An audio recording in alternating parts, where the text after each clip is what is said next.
All right, it says we're live here. So, hello. Hello. I'm Dustin. This is Jessica. That's Rowdy. You can see part of him Howdy. there. And yeah, we are doing a live stream, basically answering any of the questions that you may have about the channel, eBay, thrift stores. I don't know. And real quick, on the front end here, since I know some people might watch this after the fact or whatever. So, most likely transitioning into a 3 video a week schedule from a 4 video a week schedule. I kind of have some things that I want to do with the channel, and having that sort of upload schedules just getting in the way of making the sort of quality content that I want to make on the channel. So changing it up some. Don't know if that's permanent. We'll see. Everything can change. Yeah. Yeah. And we have Beth here who about a half hour ago said yeah. So hello. Everybody's saying yeah. Why am I not seeing anybody in chat? This happened to me in... Oh, there we go. Hey, there's people. It just took a second. Do you mean I do what not say? Or do we do what not sales? Not currently, no. I want more videos. Yeah, I want better videos, unfortunately. I just feel like my effectiveness as a creator is not being maximized right now. And it's going to be difficult going into the winter this year. I feel like more than last year to keep a 4 video a week schedule. We have more listings. We'll have more listings in Q4 than we did last year.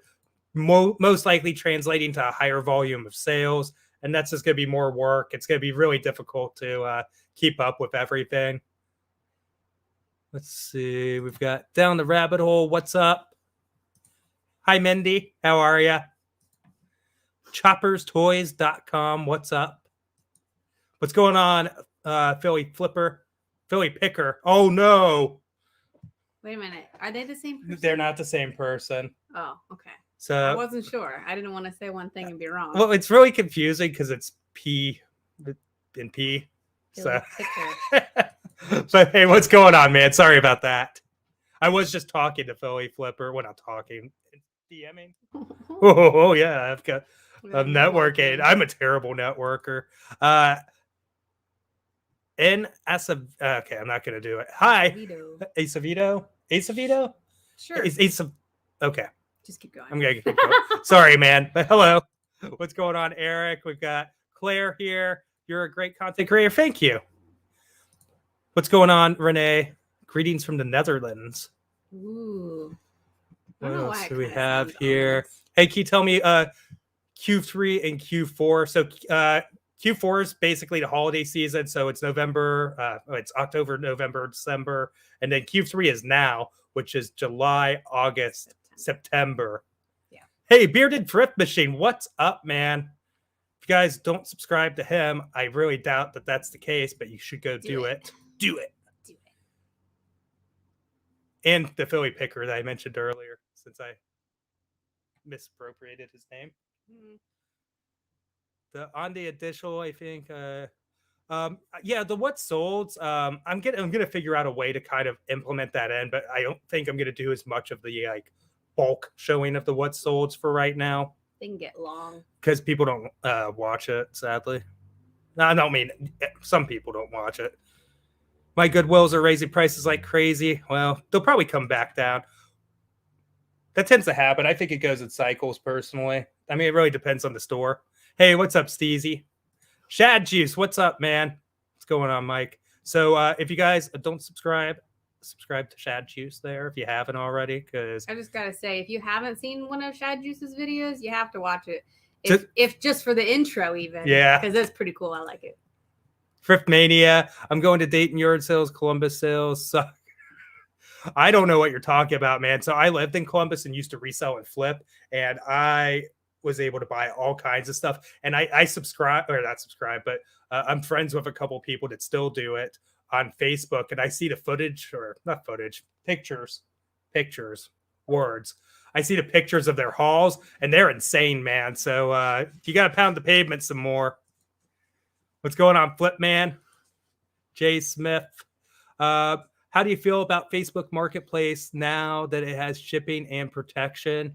I've never sold Facebook Marketplace in the sense of like shipping out an item. I've done some local pickup stuff, which I don't do anymore, just because I don't have the time to like meet up with everybody and do that kind of stuff and worry about flaking. But I think there's some money to be made selling there and shipping stuff out and doing that. We Guitar is still available. We just listed three of them. Yeah. Of so the 100 we probably have. They're on the eBay store. It's not in this description, but any of my other videos have a link to it there. That happens all the time. I bet it does. Initially, I just thought it was like another channel that you might have had, Paul. Hey, what's going on? Yoshika. Yoshika. Sorry, I'm sorry. But hey, what's going on? Thank you very much. What's up, Steven? Close enough. Hey. Thank you, Troy. I'm going for the young and hip look, even though I don't feel it. Oh, the hair. Yeah. Yeah. I'm going for a young and hip look too. I feel like I old. What's that? I feel old. What's up, Courtney? Hey, Daniel. Greetings from Pittsburgh. Love your chat. Thank you, Mary. What's up, dude? Flips. Already subscribed, definitely. Like rent spaces? No. So I used to actually we reestablished it too a few years ago, just temporarily to get rid of some stuff. But I used to run a few different like flealess booths, and they were essentially like what you think they are, like this. If you've ever seen Retro Rec, go to like. He goes to those indoor, yeah, they're almost like antique malls, but it's like flea market stuff. And I used to have a few of those kind of like shelves, and but I haven't done that in years. Do you ever see baseball cards? I do at the thrifts, and typically they're junk wax. It's like 90s kind of stuff. And I'm not super knowledgeable into sports cards and stuff like that, but like, if I see some like 70s stuff or whatever, I'll look it up. I still have it, Nancy. I haven't even listed it yet. We have so much stuff ahead of it. Still sitting in the place we put it down. Heck yeah. Dude Flips, what part of tech? Oh. How dare you guys talk to each other? Hey, what's up, JA? Hey, retired good times going on.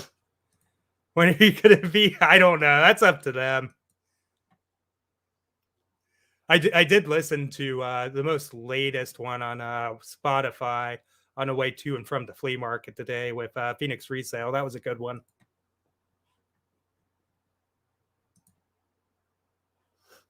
Much love. Hey, thank you.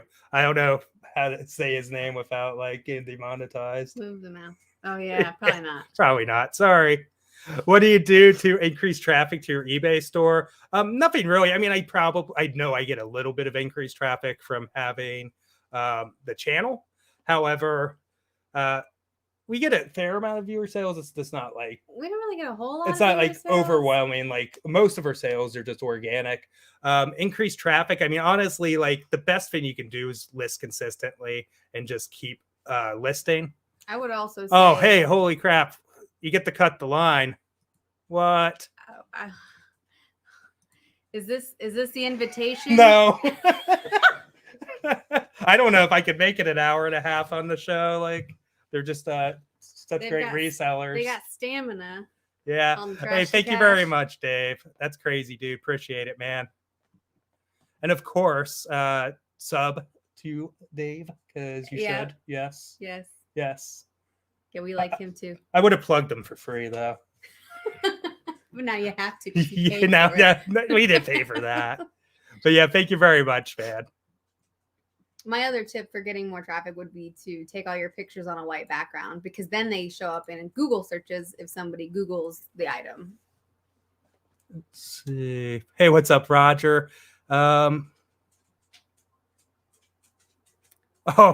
Drunken dwarf lawn decorations, and they sent you a 10-foot hose instead.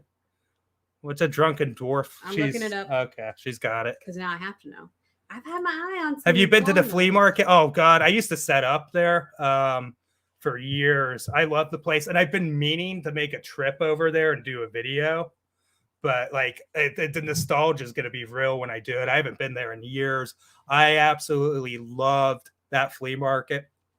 And I was doing it kind of like, I mean, people were still going out and looking for video games to flip. That's pretty funny. Yeah. There's a, well, you can show the camera. If you can see it. There you go. There That's you a go. drunken lawn gnome. But yeah, I used to love that flea market. We posted. If we're planning on having children, I'd say Maybe. 60% chance of it happening in the future. Maybe more.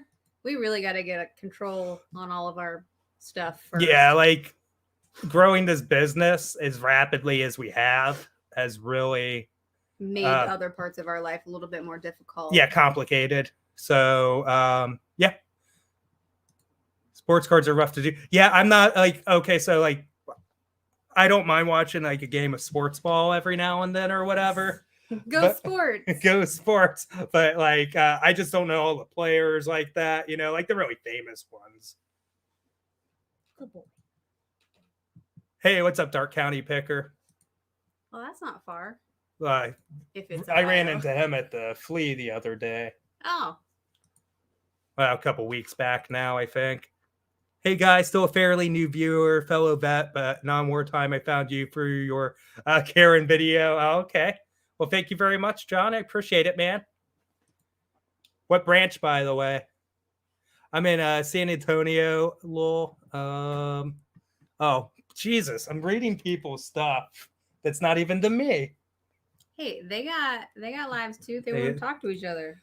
Your video, we're just now finally. How far back are we? We're 4 minutes behind. It's fine. We're fine. Your videos are so relaxing. Please do more. I appreciate it. Hope you both are feeling well. We're on the mend. If you guys don't know, she just had surgery. Like 2 weeks ago. And it was just like kind of like all of a sudden, like, but they were like, hey, you got to do this. So it was more like, hey, you should do this. I don't care if people know. Like my gallbladder decided it was time to part ways. So yeah. They took it out. She is still mostly a person. I'm kidding. The jokes he's been making have been top notch. Yes. Oh man. Well, it's funny. Somebody just bought a Guitar Hero guitar. Was it one of you? If you want better, yeah, I would say list better items, list more, list better, and list more consistently. Better pictures are going to help get your clicks up too. It's all basic stuff, like when it comes to doing that. But yeah, absolutely. We've been trying to I'm a volume buyer, so I go out there, I try and fill up the key or whatever. But I'm really trying to like buy better when I'm out there, and sometimes even a little bit more willing to pay up than I have been in the past just to get better stuff. I'll need the cash. Yeah, that one was an awkward moment. Unfortunately, the camera was kind of pointed down, but like it was a little more tense for just like a millisecond. I was like, oh, is this going to turn into like a conversation about did I pay or not for like 15 minutes? Let's see. Marcus bought the guitar. Thank you, Marcus. Oh, thank you, Marcus. What's your biggest scam return you've dealt with? So we have a few notable ones. I think the worst issue we had was, and we packed this sucker amazingly. It was a Jaguar bass. And yeah, so that's by Fender. That was not a scam. That was but that was a return. Damage. We didn't actually take the item back. We let him keep it, and that was a FedEx claim for like $600, and it was packed perfectly. We bought the specific box, everything for it, went all out, and it just the neck broke. So that one, it was just kind of a pain. Probably biggest kind of scam thing was, like, it had to do with a receiver, and I can't really remember exactly the specifics offhand, but essentially it was a preamp, and we described it as a preamp, and he thought it wasn't a preamp, and it had to do with like the global shipping program. So essentially we would have had to pay like $80 to ship it back to us. They eventually ended up just giving him his money back, which was insane. And letting him keep the item. And so we fought it with eBay. They claimed they would give us a $200 credit after a heck of a lot of fighting on my part, just on principle. And now they're claiming that they never claimed that, even though we have the email from it. So, I mean, like, let me say, I'm not trying to be super negative about eBay, because like it's literally been like a platform that we've been able to use to change our lives and all of that. But with that being said, there's some shortcomings from time to time that, yeah. They can be tough sometimes. Do you sell? We don't sell on Amazon We've at thought all. about it, but it's. And do we use the mass listing services? No. Do you do your own administration? So we do Half and half. Yeah, a portion of it, and then our CPA handles our taxes. Yeah, I do all the other stuff. Sports ball for the win. Hey, what's up, Blackbeard? Thank you very much. Oh yes. Rowdy's asleep on the floor now. He did do some hunting for crumbs. Yeah, Rowdy wanted to be up here. Yeah. Just because she was up here. Hannah wants to be downstairs on the couch. Do you come? No, actually. But yeah, they are from Columbus. I remember they renamed like Nationwide Boulevard after them during one of their concerts at one point or something. Mm. Hey, what's up, Adam? Sports Media Shorts, what's up? I was Army. I was stationed. Oh, okay, cool. So you got out about 3 years before I went in. Hi, everyone from Northwest Montana. Oh, okay, Northwest Montana. I don't know where you're looking at. Oh, yes. Well, right there. Yes. What's up, Debbie? I see David's trying to fight. Just dying. His channels, I've been seeing his views. Like, he's getting some views.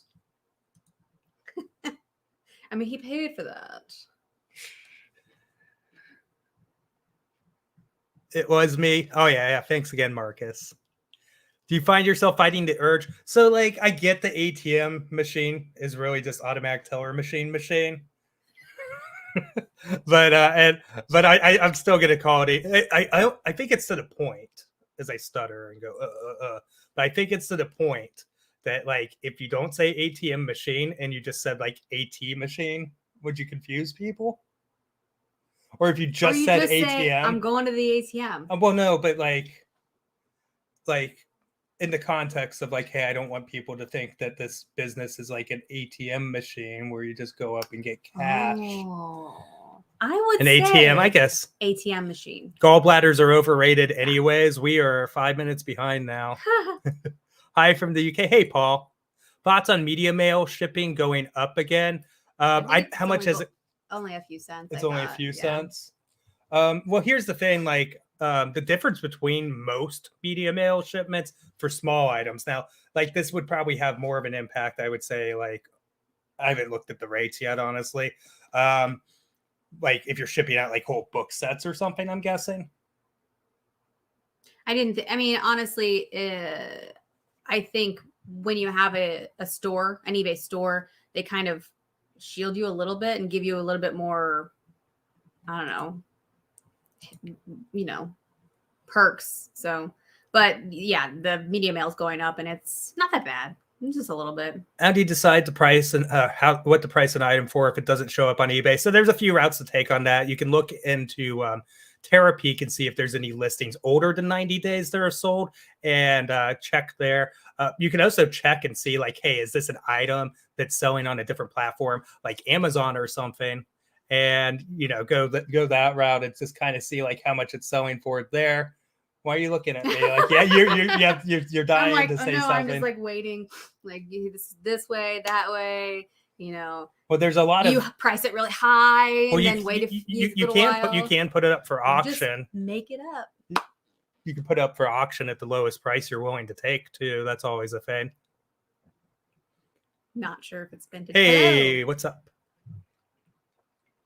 Is that a permanent edition? I don't have it for sale. We typically only sell things that we can ship, and I don't feel like breaking it down. So I think it's pretty permanent. And honestly, like it's just me and she's not blocking it, it makes for an amazing practical light, which is a technical term. We just get out Yeah, of the way. look at that. Look at that. And it also has Major Havoc, Lunar Ladder, and Tempest. Yeah, a couple of my videos have those other games in the background. You can buy those mini foldable photo studios for cheap. It's yeah, definitely. We have a couple. We have two different things that we do. We have bought those styrofoam white, like 3-way folding science fair boards, and we use one on the bottom and then one as a kind of a backdrop. And then we also have rolls of white paper that we just kind of go through as to put on the bottom. And then when it gets dirty, we just roll a little bit more and cut it. And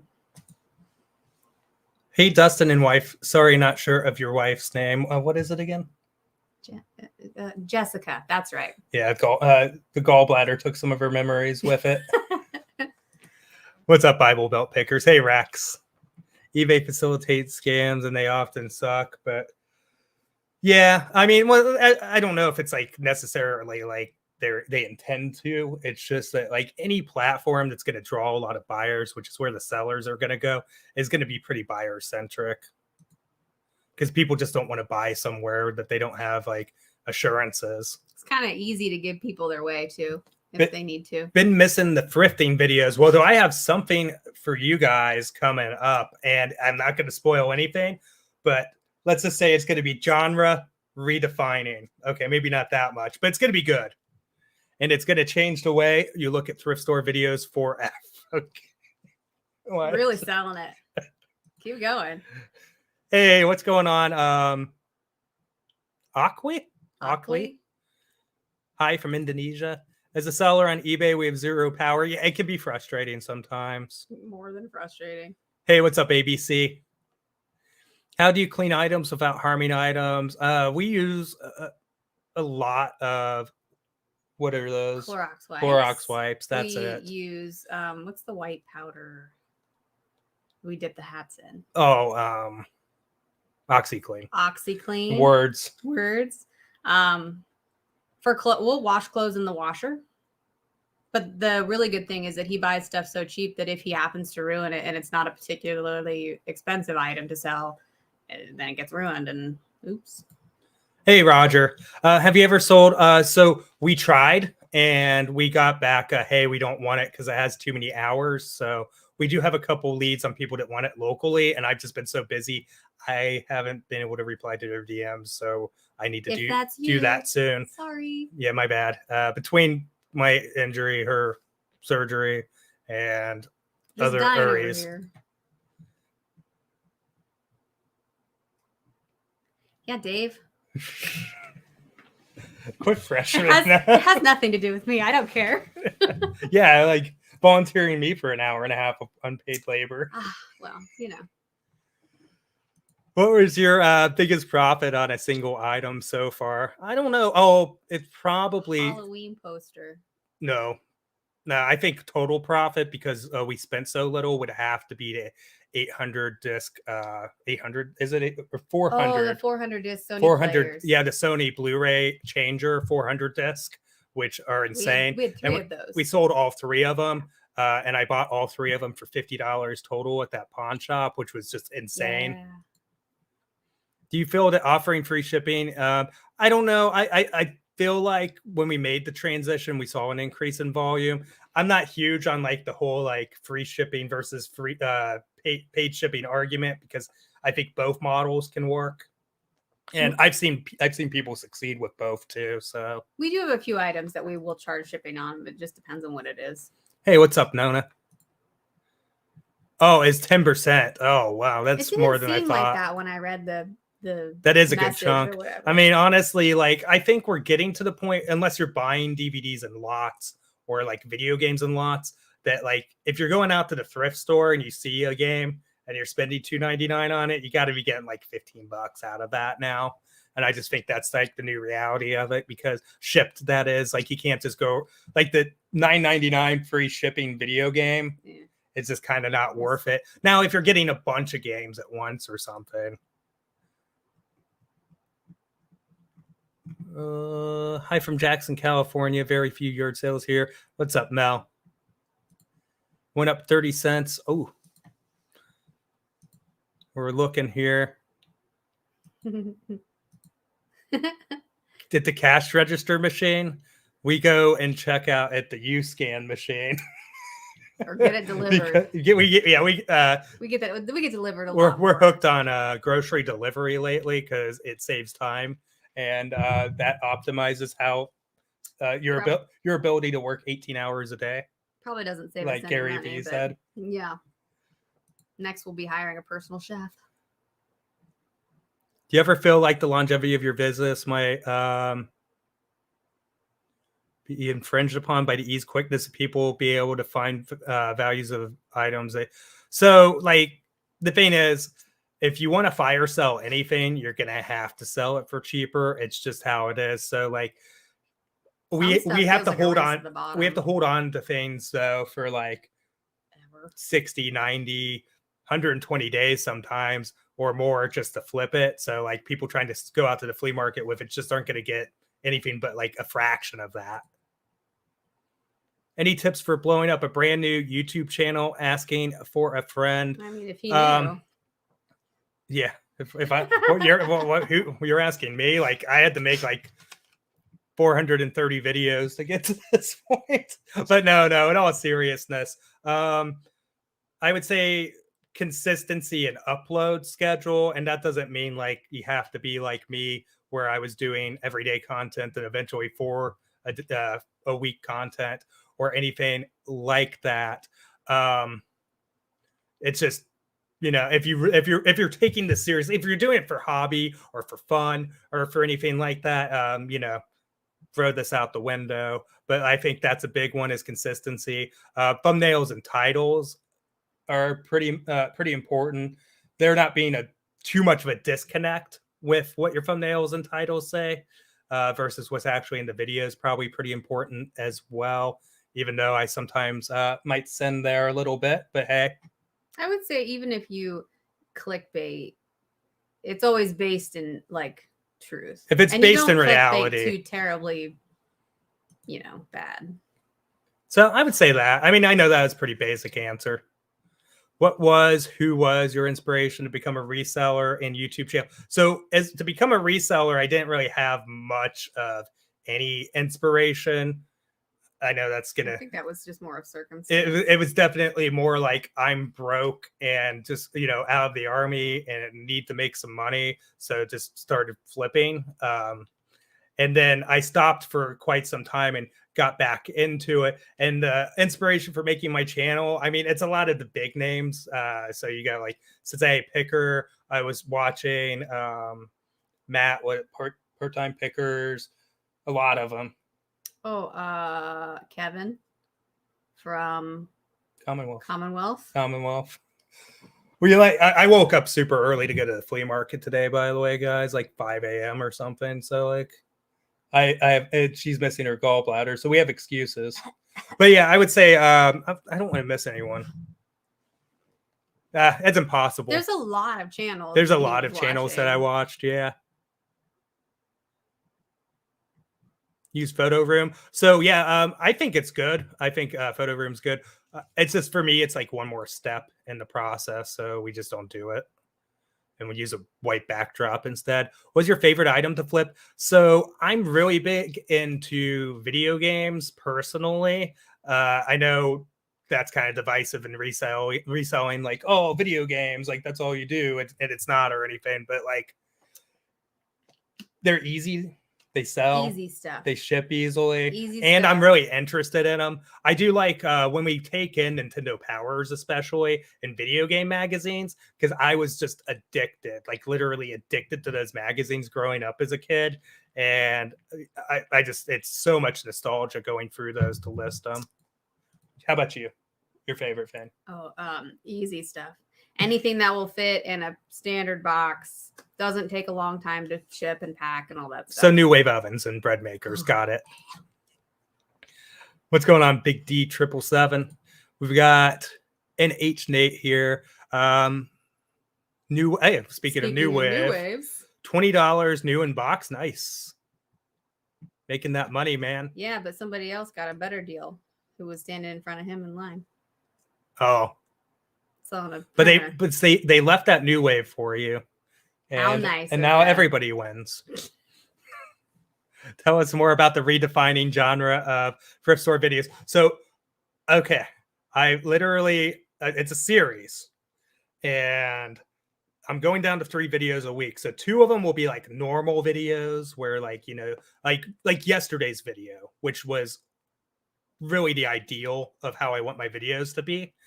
And then we'll have this series where I do something and it involves reselling. It's probably going to be a long series. And yeah, I can't spoil it though. It's killing me. But I've made the 6-second intro already, and I no joke, spent like an hour and a half on that sucker, and we painted a wall. Yeah, had to paint a wall for that. Hey, what's going on, Pokemon Dentist? God, his name gets me all the time. I see him in a lot of the lives, different lives. Hey, what's up, Ann? Do we square them? No.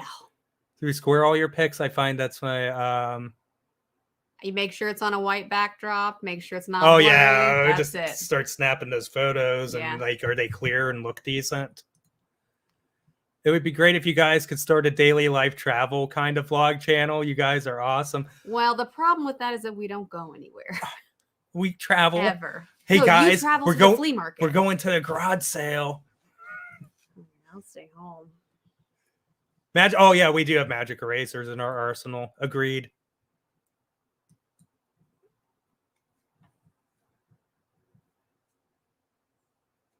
Oh, I was like, what are the reasons? Oh, he put them here. Yeah, I mean, I honestly think there's arguments for I for actually both. didn't think of that reason. Click on the next one because I can't read it. I think a lot of buyers just see, oh, there's free shipping. I don't have to pay for shipping. And don't necessarily think about. Some buyers might like to know that breakdown, and then other buyers just kind of have an expectation of like free shipping. Especially with Amazon. I know we're like 8 minutes behind here, but yeah, like I feel like that expectation's kind of been made in the marketplace. So I think there's definitely pros and cons to both. Oh. Yeah, that's going to work. We have never used the next one. Oh. Online Goodwill. No, the thing is like, not that. So I like stuff being in the store because first off, when I make content, I go into stores or whatever. And on top of that, it's just like what I like to do. So, and we pull in so much stuff, I don't really feel the need to like go online and look for stuff. But at the same point, it feels kind of like counterproductive to be buying their stuff online to then encourage them to put more stuff online. Yeah. If that makes sense. But I mean, I don't blame anybody for going on there and buying to flip. And I've looked a few times and I haven't seen like any pricing that's like driven me to have to do it, you know? Hey guys, I only sell on eBay and I have a pile of new sealed puzzled. Should I sell them on Amazon? We only sell on eBay, so it's hard to tell you. Figure out, you can scan with the FBA or whatever app they have to see what your potential profit would be. I would say pick which platform gives you the most profit. You heard the lady. I sold a Woodstock 60s era jean jacket. That's awesome. $620, got it for free. Good grief. That's nice. Do you have a minimum profit per item in mind before purchasing? Yeah, and it really depends on like item to item. Like if it's something that like I only have to spend a few minutes on, like a video game or a DVD, then, you know, I'm going to look at like, hey, am I going to make $4 or $5 for my 5 minutes? Then heck yeah, I'll do it. Heck yeah, hit that like button. I have seen other YouTubers ripping off elderly people on garage sales. What's your take on that? So if you're giving a fair offer to somebody and they accept said offer, I mean, I don't really see it. So I watch a lot like I know it's cool to say you don't watch a lot of reselling content when you make reselling content, but I watch way too much of it, honestly. And because I'm just a one-track mind kind of person, and I'm really into something, I'm really into it. And so I watch a lot of it. And I don't really see that, but I see people make that comment and claim, even on my channel towards me. And I get to see people be like going up to dementia patients and trying to like scam them out of something. Well, also, I think, there are people that say, okay, I'll take $20 for that item. And if you give them $20, I mean, you're giving them what they asked for.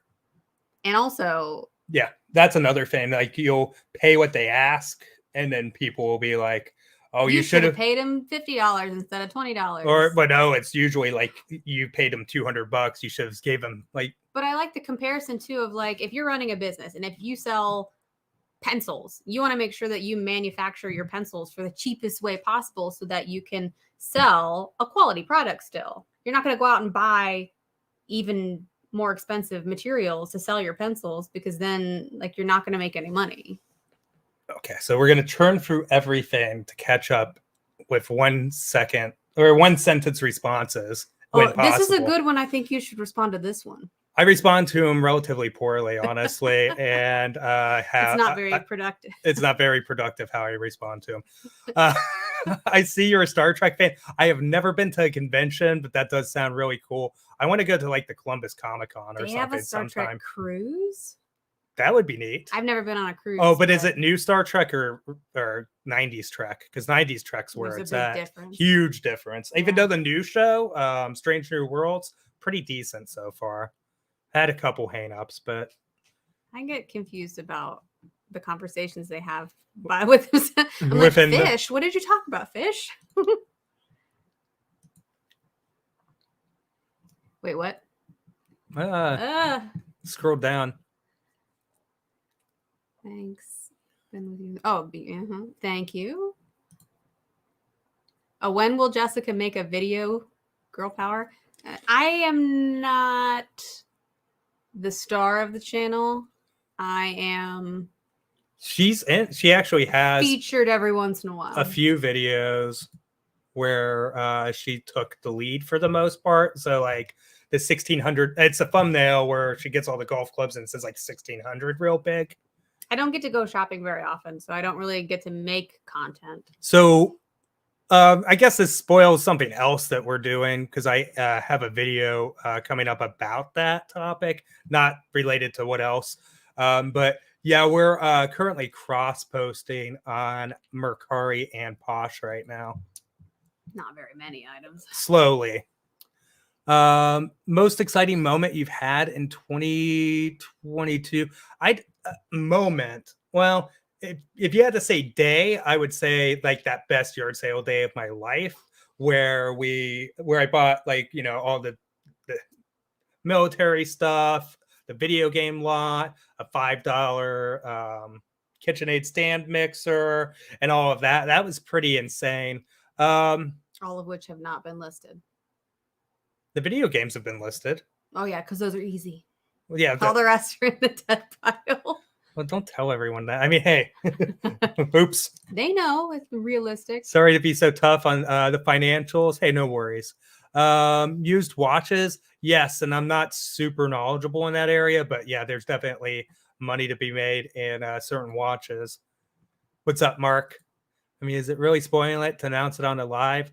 Yeah, that's true. Well, that one I won't announce for a reason. I love the series Phoenix Resale does. Can't wait till there is some inspiration there. It's different though. It's not about like very different. It's not about a collection, but if there is probably somebody over the last year I've taken a lot of inspiration from, it'd probably be Caleb, even though our channels are dramatically different. Rooted in the same idea of reselling, but yes. Do you like selling Lego? Not really, honestly. So only if they're complete box sets. I love that. Yeah. Oh, all day long. If you give me loose Legos, I will never touch them. Yeah, that's the issue with it. Hey, thanks, Jay. When are you going to do another challenge? Actually, I have a couple ideas. I haven't apparently he thrown hasn't at told you me yet. either. So probably pretty soon. Just made it working Sundays. Hey, what's up, Daniel? Does the army mentality help with sourcing? So yeah, actually, I feel like the army does help with anything sales related, in the sense of like just getting up and doing the same thing over and over and over again is probably one of the biggest keys to success in any kind of sales job. I mean, of course, that probably varies, but like getting up, like for instance, if you're doing like a telephonic sales job and you're making 50 dials every day, you're probably going to have more success than, if you're inconsistently doing 15 one day, 40 another day. And I think that same thing goes with like listing, or that same thing goes with going out there and pounding the pavement to find stuff. Because obviously, if you go to more places and you plan things out better, you're going to find more and better items. I said one sentence responses and I'm going off on these tangents. Spit clean stuff great. Oh, geez. You need a damn army mentality to go to the bin store. The bin store. I can't do the bin store. The Goodwill. Like the Goodwill bins. I can't do that. That's too, it makes me too anxious. Greatest purchase you've ever had? I don't know. I really like that $1,600 video game buy. That lot was turned out to be very profitable for us, and we're still selling pieces of it. And we still have a few pieces left to list. But that's only because they were difficult. Difficult stuff never gets listed. Hey, well, one of the big issues with doing YouTube and reselling and trying to do both at like the kind of clip that I want to do, because I have high expectations for myself, is that there's only so many hours in the day. So like, if we were only reselling, I'd probably have a little bit more free time, but I'd also have more time to list and go out and source and organize things. So I'd probably be a better reseller if I wasn't making YouTube content, but it's just kind of like one of those things where, I dropped off there and started rambling in my head. There's only so many hours in a day to do things. Hope you're having a great summer.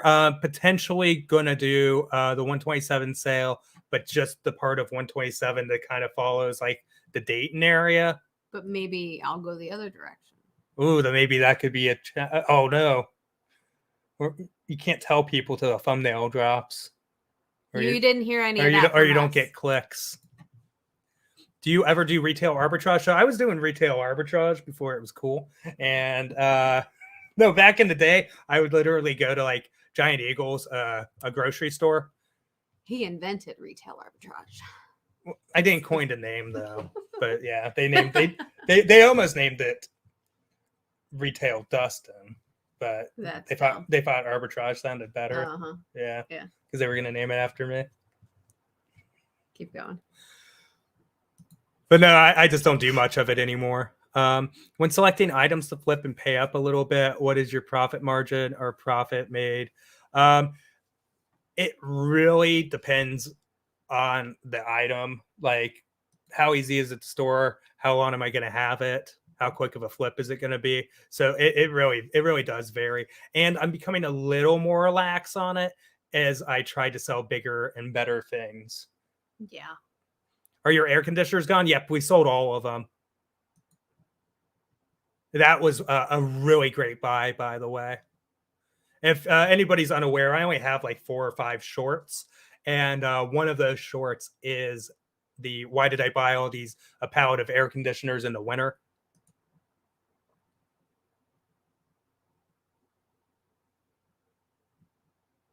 I feel like our trading cards is an accountant in his real life. If people were considering selling on Amazon, there's that. If people were consider selling on Amazon, they must remember the return rate is much higher than eBay. It is really annoying. I made it force Amazon soon. Yeah, I think there is something to be said there. Oh, did we miss a super chat? Holy crap. Super chats get skipped. Thanks for the content and being one of the inspirations for my own channel. Well, thank you very much, Bible Belt. You didn't have to do that first off. And go sub to Bible Belt Pickers. Do it. Oh, down. My Palpatine voice. Do it. Wait, where are we? I'm like lost here. Right about there. Oh, is yeah. where you were. Okay. I'm a senior. We were so glad to see it go. Girl, what? Look at that picture. You're not a senior. Will you guys buy any? If you saw the lawsuit video, video was because of an Amazon mystery box. Honestly, like, guys, so here's the thing. Like, I bought Amazon boxes, I bought Lowe's boxes, and I've done them on the channel. But like, if the items were that good, would they really just put them in a box and seal it up? Just kind of putting that out there. I would say that, so we've done Lowe's, we've done Amazon, and we've done ThreadUp. ThreadUp was not necessarily a mystery box, but it was, 60 pounds of denim or whatever it was. Yeah. That one was a profitable one. The other ones, not. The first Lowe's was good. The first Lowe's was profitable. Oh, we did 2 Lowe's. Yeah. The second one. The second Lowe's was money. It was completely just throwing our money. Yeah.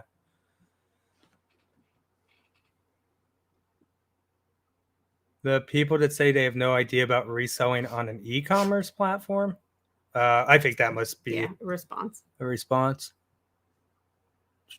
More fishing. They're fishing. Oh. Hi, Shane.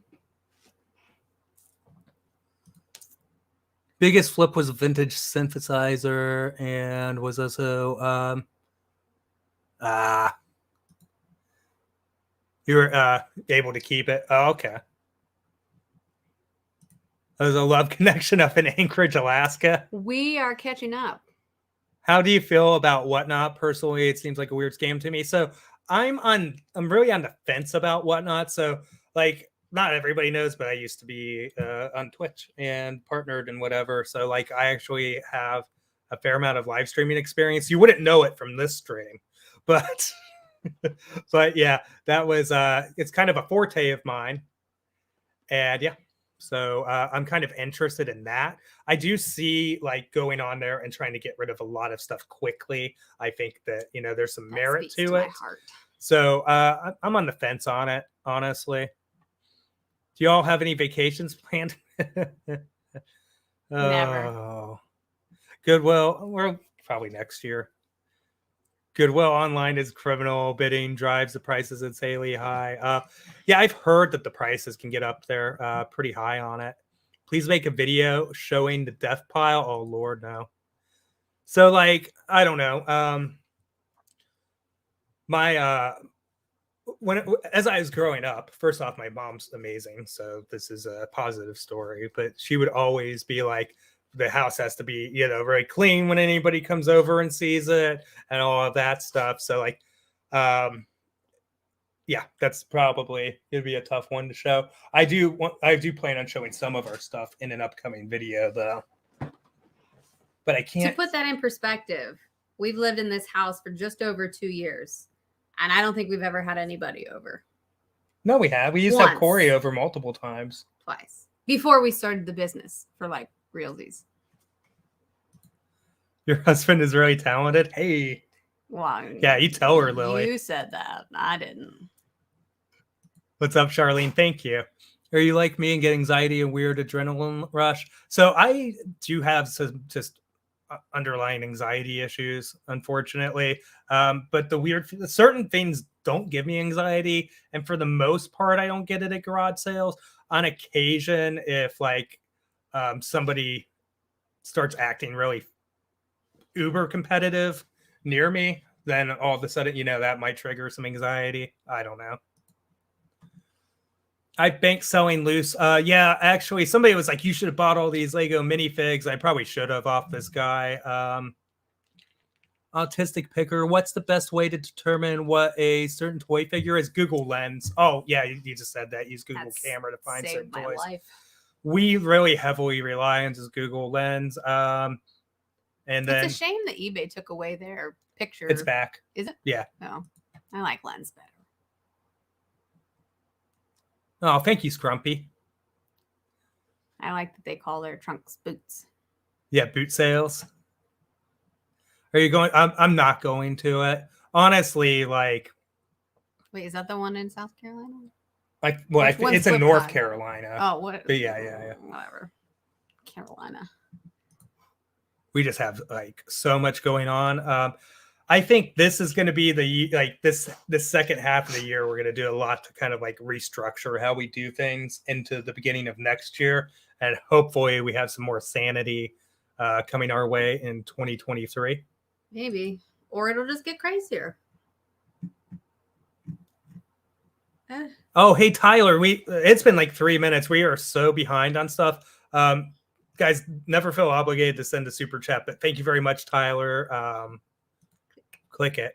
Your content is my favorite amongst all of the resellers. Keep it up. Oh my goodness. You are a man of good taste. You are very distinguished. And distinguished gentleman. And yes, you are a gentleman. And a scholar. And a scholar. Thank you, sir. We're not that behind. Oh, yeah, we are, because that was 3 minutes ago. Oh, sorry. Okay. We'll get there. We'll get there. What's the most expensive purchase? I'm not really sure. I always keep going back to the Halloween poster. If you want to say about a specific a single item, we dropped quite a bit on the Halloween poster. Was that like 300 or 200, 300? 250. On a single buy, I think it was. On a single item. That was just that one item. But on like our largest purchase, I'd say is probably that 1,600. At least in this iteration of reselling, yes. It's always safe to record a garage sale, whether someone is posting on YouTube or not. Your last video taught me this the $40. Yeah, sometimes you get people that don't want you to do it. That's like having a dash cam.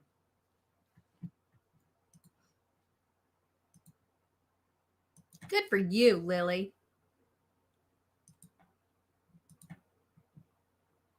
Well, now you're just what? Come on now. Well, I'm sorry. I'm trying to include everyone. Being inclusive. Went to an estate auction, antique store. Nice. Things were going for a song. I've not heard of that phrase, but I like it. Oops. Yeah, we're not that far. Oh, away. ABC. I sent a super chat and confirmed payment, but I don't see it. So I hope you receive it. It should be $10. So this is going to seem weird aside here, but I tried to send a super chat to a creator. We won't say whom. A couple months ago, and I tried multiple times. Never got a charge or anything for it, but it just wouldn't go through for no reason whatsoever. It was like it just kept resetting, and I'm like, "Are you kidding me? I know I got $5." And that creator will never know. I think they're fine without it, honestly. It was going to be my marketing budget. I used to sell wigs and I've rings. always wanted to try wigs, but they always look real wiggy dumb on me. Good job, Scott. That's a good pickup. What percentage of buys do you consider to be bad buys? Probably about 3-4%.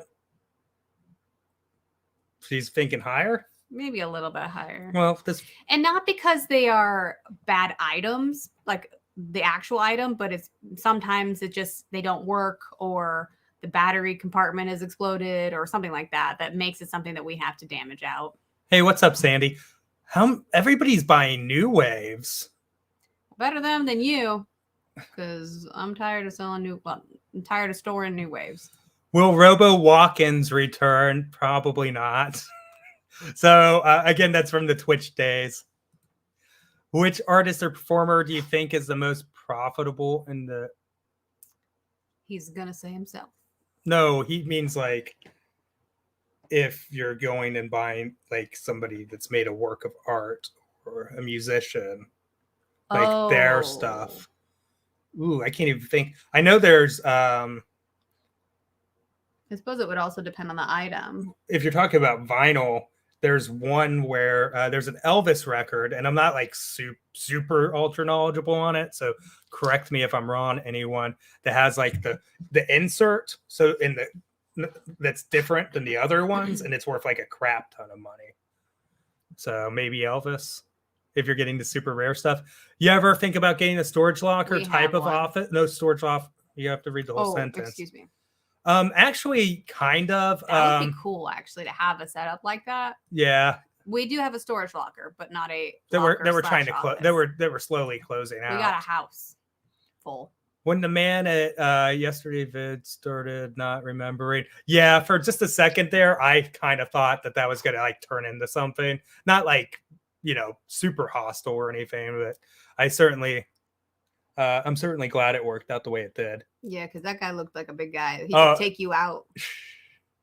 I think I don't know. I think I could stand a chance, but I wouldn't want to find out. No.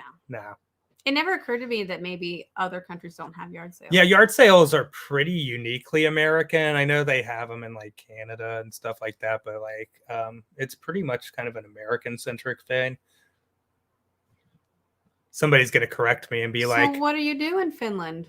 Like, you could have the first sell your used stuff. Why don't you be the change that you want to see in the world and have a garage sale and advertise it on Finbook?"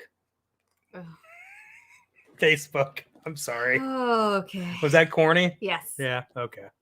Hey, what's up, hippie? Went through Tupelo my few weeks. Where's Tupelo? Oh, Missouri. Okay. I thought. Never mind.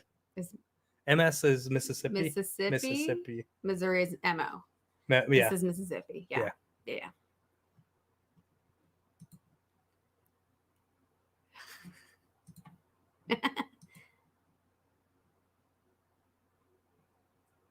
Sanity is overrated. Do you watch other resellers like Commonwealth UK? We watch Commonwealth. What's he in? West Virginia? Virginia? One of those. Have your eBay sales dropped this last week? So actually, we had a plummet the week before because we just weren't as focused on the store with everything that we had going on for surgery and everything. And this week is yesterday was actually the best sales day that we've had in over 30 days. And we did $1,234. So pretty good. We sold some pretty big ticket stuff. And a lot of it was stuff. It was a good mix. It was like half of it was stuff that we had just listed and half of it was aging inventory. So pretty happy with it. The direction it's headed in temporarily, at least right now. And it just really goes to show the consistency of listing having a lot to do with driving sales on the platform. We'll see what I can accomplish tonight. Ow. Oh, wait. We had a super chat. Eyes. We have a super chat. Sandy Sumage. Oh, thank you very much, Sandy. Really appreciate it. It says $1.99, but it says $5. Lost the place. I did lose the place. Yeah, thank you very much. I cannot find where we go here. Right. I like to hit the like button's a good place to restart there. What is the one item you kept that you will sell, but both of you don't want to sell it? So you put a high price on the item. That doesn't happen. We've never done it like that. So for the most part, I want to sell everything. Everything must go. Yeah. I am probably temporarily at least keeping the Pink Floyd thing from a couple videos ago, which if you want to see what that is, it's a couple videos ago. It'll take you 10 minutes to find that and pull it up. I agree. You are my favorite YouTube channel. Thanks. You guys are my favorite too. Oh, thank you very much. I would join, but it gets hot in this room. How many eBay listings do you currently? They don't mean like join in the. I know. Oh, was it a joke? Yes, it was a joke. Oh. How many eBay listings do you currently have listed? We have like 32, 34, 3,400. 30. I was so used to saying 32, but yeah, I think we're at 34.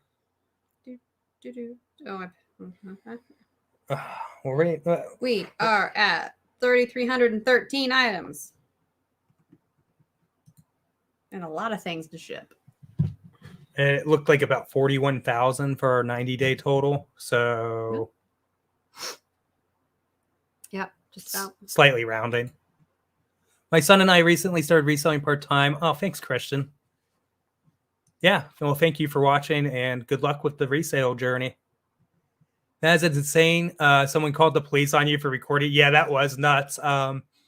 Honestly, in hindsight, that video probably made my channel. So I guess thanks to her. But don't call the police on random YouTubers. Yeah. Don't do it. Yeah. Unless they're doing something illegal. Oh, yeah. Yeah. Thanks for the great content. I went full time last October. Did you long tail out the gate when you started? So I've always kind of been when I first started years ago, I was just flipping things as fast as I could just because I had to eat, and I was like literally rolling off of that money. Like, okay, I got to roll it into the next item, take a little bit of the profit, and pay the electric bill. So I do know that sort of flipping and that side of it. And now I'm more on the now that I'm full time this time around after having, I guess I was going to say left my corporate gig after being kicked out of my corporate gig. This iteration of things, I'm more about like trying to get top dollar a little more than I used to be. You were such a cute couple. Thanks, Lily. I like to travel on my motorcycle and thrift along the way. I feel like that's hard to do. Well, you have to buy smalls. Yeah, but like, what if you really want to buy a big thing? You can't buy a big thing. You can't buy it. I was thinking of starting a channel with my adventures throughout the U.S. What would your greatest advice be regarding starting the channel? So here's the thing: if you're gonna start one, just start it. I know that sounds ridiculous, but like, do it. Well, not to get all Nike with it here, but no. Honestly, I think the biggest hang up with like YouTube content creation is like just getting into it. Like, you're not going to know how to edit videos well, because I certainly didn't when I first started. You're probably going to point the camera at places that you're going to look back at and be like, I wish I had moved the camera and stuff like that. And you're going to make a lot of mistakes. It's just jumping head first into it and just doing it. So I think that would be it. And when people comment on your videos, don't take it personally. You didn't send a super chat, but was charged for one. Well, where'd that happen? Reselling isn't what it used to be. I think there's a lot of opportunity in reselling right now. So a lot of people are kind of making like observations that it's harder to do now and it's harder to find stuff. First off, I'm not seeing that at all. I'm finding tons of stuff, and I know a ton of other people that are doing the same. Most of the resellers I actively speak with have more stuff than they know like how to handle. But I would say like the prices that you're able to get for things right now, it's never been better. It's insane. Like, maybe you're not finding tons of video games all the time, but like when you do find them, you're getting so much more for it. So it's like less work for more money. Good morning from Brisbane, Australia. Hey, Reets. 5 a.m. is going to come too quick here. It's like when I woke up for flea market. I sold wigs for 8 years, been a really great seller. Oh, 18 sell for 50. That's pretty decent. That's nice. Your hair is gorgeous. I need a haircut. I just slurped on. That's like a rule. Hey, Nat. What percentage of your income is from YouTube? So last year, I put out the total and I made a video that didn't get a lot of views because it's not like the most epic topic. But like I made 17 grand last year on YouTube, roughly. And that's just kind of like an estimate. A little bit more than that, but you know, he bought a new computer. There was expenses. Yeah. So, and the new computer literally is like almost entirely used for YouTube. Like I don't game on it or have fun. So like it really is an expense. So, and then we did 70 in reselling, like after everything was said and done for. And that's like before taxes. That's like what we made. And then we paid taxes on it. And so this year, I'm not 100% sure what the ratio is going to end up being, but it's going to be, it's going to favor YouTube more than it did. but I'm not going to have made as much as I did reselling still, if that makes sense. So I don't want to necessarily eBay is still the moneymaker. I don't want to push out the numbers exactly right now because, like, you know, I can make a video and make money on it. Gotta do what you gotta do. Yeah. And here's the thing, like, if you run into somebody that's into sales or reselling and they don't want to make money, they might not be the one you want to watch. So I think we're all pretty money motivated in this business. Mm-hmm. I know donors are insane. There is a place in Columbus, it's like way north of Columbus, that has German inspired, meaning because like every donor is different in every country or whatever, but the ones that are actually like from like Turkish people in Germany, and they're inspired by them, and I hear that they are amazing. I know Canada has yard sales for sure. Yeah. How do you get rid of your extra crap? So we actually went out to the flea market, and this was like almost 2 months ago, and we rented a U-Haul, and I've got a cool thumbnail made up for the video, and we sold off so much stuff, and it was really cool. And I just have to edit it. And what happened is, like, she filmed, I filmed. So we had like 10 hours worth of footage. Well, I have to go through all that to be able to edit it and stuff. And I just haven't had the time yet. So that's something that will come out probably late summer. So I've got so much cool stuff coming up. Like, I'm actually like, so I'm dropping videos down to 3 videos a week so I can actually do some of these cool things with you guys. But I'm actually like reinvigorated and excited to like share this stuff with you, because I don't want to just make the same video every day. You know, like I want to, you know, grow as a creator and make new things and do different stuff. Plus, I think the videos will be longer. Yeah, you're going to get probably longer videos on average. Dustin has elite army training. He's considered a lethal weapon. Oh, yeah. Elite.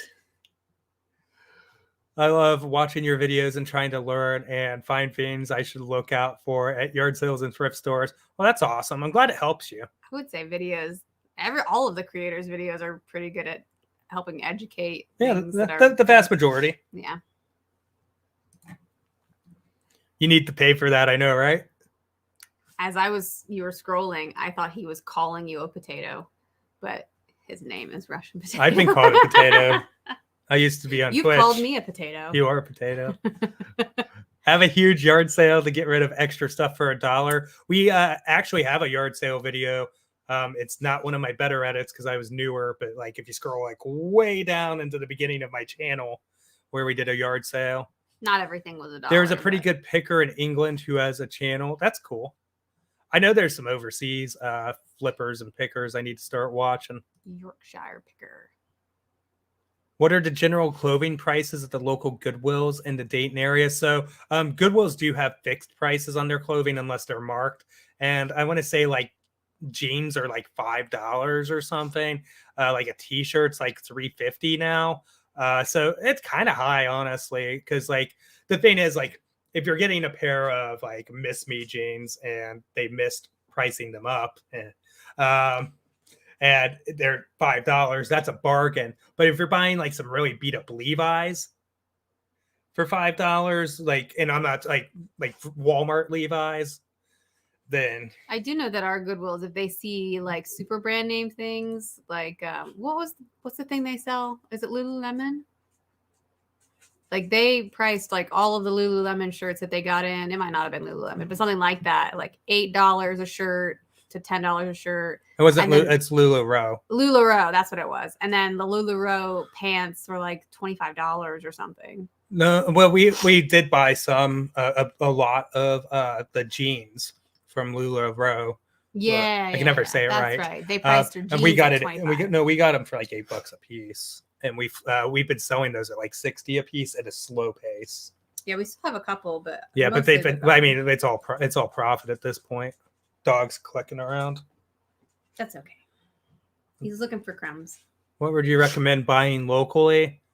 I mean, it really depends. Like anything profitable, I don't know. Like So I don't typically source online. So basically, all of my sourcing has come from local transactions. Which is it? I'm confused. Maybe. How much do you think? Oh, Razor V3. I don't know. I'd have to look it up. What do you end up doing if the stuff is on the store longer than expected? So we do have like a strategy for that. And so we'll put like stuff that's on the sale on the store for 30 days and above at 5% off. And then like 90 days at 10%. Recently, we've been doing like 15% for 90 days and 20% over 120 days just to try and move that stuff. Plus, we have coupons and stuff. Oh, what would you recommend to sell locally? I mean, bigger buying and selling. He has both. Oh, bigger items. Honestly, like if you're trying to if you come across some bigger items, furniture, all that kind of stuff, like people can make some money couch flipping. Definitely that. Are you using Whatnot app? My sales are down. We're considering it too, Sandy. It'd be nice to get rid of a lot of stuff. We're on the fence on it. Honestly, at this point. Yeah, niche lady, niche. No, I like her videos. And thank you, Cynthia. How long do you let an item sit in your store before you count it as a loss? So I'm pretty big on just waiting for something to sell. Like honestly, we have stuff that some of the first stuff that we've ever listed that may not have been as great pickups. Oh, pro picker means you never make a mistake, because if you don't, somebody will make fun of your name in the comment section.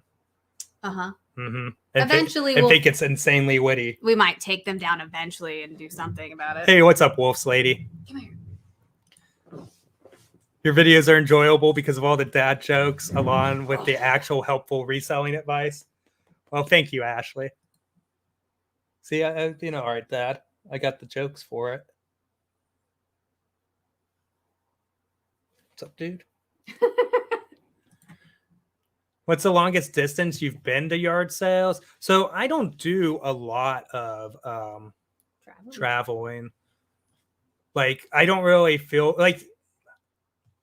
Now, for content, I would say that's something. So, like, if you're a content creator and you're going out on the road, or you just have an area that doesn't have good yard sales, I could definitely see those as reasons to go travel. But, like, if you're just looking from, like, a reselling perspective, if your area has good yard sales, like, the travel is taking away time that you could be sourcing more, listing more. So, yeah. And in my case, valuable edit time. But I would like to do a little bit of traveling just to kind of break it up for the channel. Do more live streams like this? We might. What is the best religious in the winter? I could definitely see more of these occurring. What is the best religious item to find and sell? What is that I sold? I do look for a lot of old Bibles. We actually sold heirloom.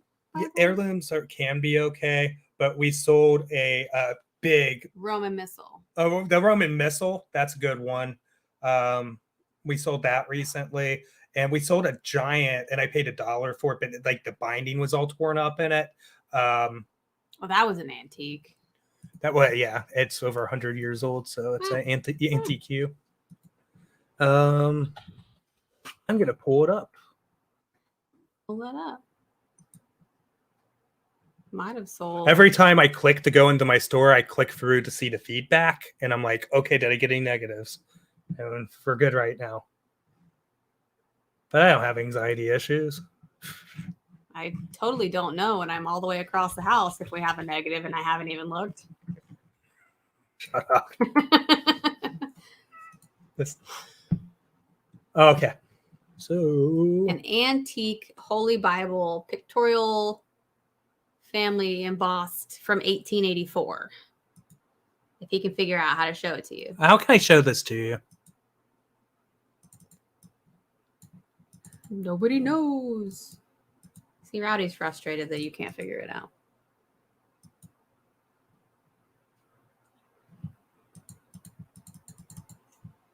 I don't know. It's probably like. Ah. How do you change this? You're asking all the people that might. Go lay down. Oh, anyways, Well, it was an 1884 pictorial family Bible, embossed leather. Read description, and that's what it was. I don't know. Am I doing this wrong? Like, why can't I? I don't know. Oh, there's a share button. Jeez. Why is there all these other things? Smarter than StreamYard. It's this. $100 and we bought it for $1. This thing would have been way more valuable, but the condition was just terrible. Awful. Like, it was awful. Pages were torn up and ripped and the binding was destroyed. Like, so, but it was definitely cool. That didn't make it in a video because like I was on the fence if we should turn it into a video or not, but we probably will, and I'll just probably put it in the winter. But I've already spoiled it, so now you don't have to watch it. Oops. They'll still watch it. They love you. I have a motorcycle with Dodge bed, pull behind. Hey, what's up, Sean? Long time no see. I feel like my mind doesn't understand. Sean's OG. He's been around with the channel for basically the whole time. Oh, what's my best find? I've noticed this year there's I feel like there's been a little bit less on the yard sale front than even last year. But I'm finding more stuff. It's just there's less amount of sales. If you find a box of Super Nintendo stuff at a yard sale, then another person wants to look inside the box, would you let them? If I found a box of Super Nintendo stuff, it would be ran over to the at this point in the current market we're in, I would have that entire box in my hand going over to buy it. If you both come up on something at the same time, you can be civil about it and see if you want to split up the lot or something, but you need to have those communication skills and actually have that conversation. And I've done that a few times in the past, even recently. Do people get annoyed when you go there? Most do not care at all, but I have had a couple that do not like it. What's that there thing you got there? So the people that don't like the cameras really don't like you having a camera, but they're very, very rare. There's a picker in England. Oh, yeah, you were mentioning them. Take your wife to garage sales. We actually have a couple relatively recent videos where she went out to garage sales. It's difficult. I have a corporate job, so it's hard to get to them. Someone started a petition to ban baby clothes from yard sales. I mean, if you have a baby and you need clothes for it, those are probably a godsend. I thought about this earlier today, that when we decide to have kids, we're not buying anything new. There's no point when you could go to yard sales and clothe your child forever. Don't buy a brand new stroller. You could buy used stuff. Just all of it. Used stuff. 10 years ago, I would have said something entirely different. I was like, I don't want somebody else's used baby clothes. I don't care. It's not like you're wearing it. Okay. What's the next? No, you wouldn't even fit in those. I'm going to go take the dog downstairs. Okay. Oh, okay. So I'm going to blast through questions here. And we're going to put asteroids in our place temporarily. Hey, what's up, Stardust? Springfield, Ohio. Good. Yeah, I do want to hit some of the thrifts over there, actually. Mini shopping cart is your favorite item. Yeah, pick that up. I think it was like $2.99. It's thrifted. That crazy LuLaRoe must have made a comeback thanks to the heads up. Yeah, so I wouldn't spend a lot of money on like LuLaRoe at all. It's just like the jeans and stuff were kind of decent. How do you convince somebody to buy from you? What do you usually say? So like most of the time I'm selling online and it's, don't confuse my use of the word passive here. I don't mean like passive income or anything weird like that, but it's a more passive transaction on eBay. And if people want to ask you questions, they'll ask, said questions and you just go from there.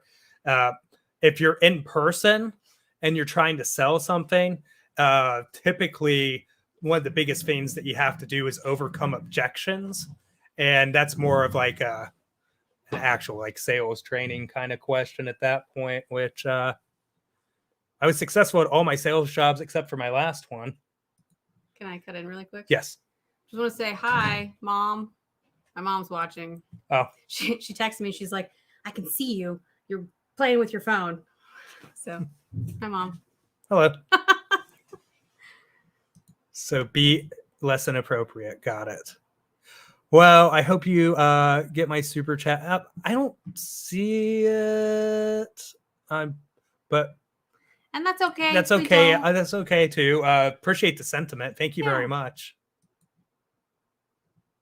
Like if somebody reads your messages but doesn't reply, how do you go about that? It's like, on eBay. So like if somebody's reading your messages, the thing is if it's dead, it's dead, and you just move on and sell to the next person. I think there's some things that we get a lot of messages, and there are some that we miss, and that's unfortunate. Oh, Cubivore for 150 is awesome.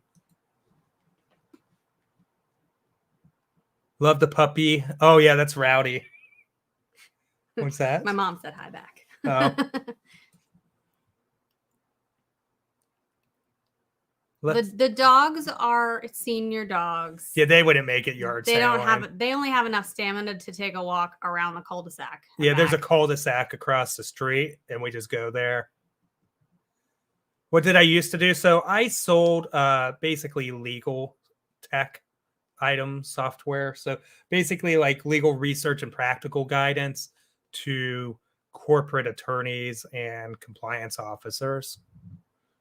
Real fancy stuff. Yeah, I actually was trying to like not get super fancy with it, and it still sounded pretentious. Yeah, it did. He is a cute dog. Fairly new to your channel. Love your sourcing videos and the knowledge you bestow. I do a lot of like I see people do that where we don't have like the need for that sort of inventory because we pull so much in. But I see some people seemingly doing pretty well with just buying like the lower dollar storage units. Maybe in the future, if we have a warehouse or something. It would be fun to do like just one for a video and a change up or something. And we could hire somebody to go through it all. What equipment and software do you use? So I spent about $1,700 on this computer last year. And if specs wise and everything, it's got like a fairly fancy, just to keep it simple, AMD processor and a Blue Yeti microphone. Well, don't do that.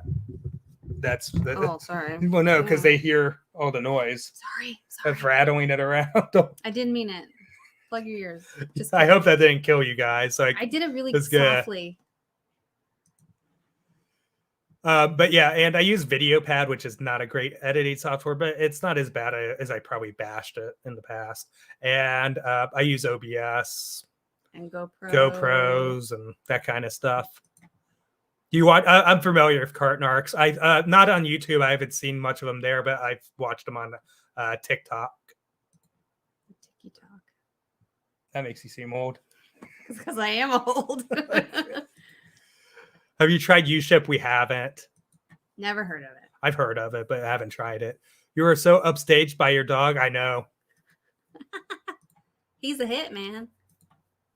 Why offer free shipping on your listings?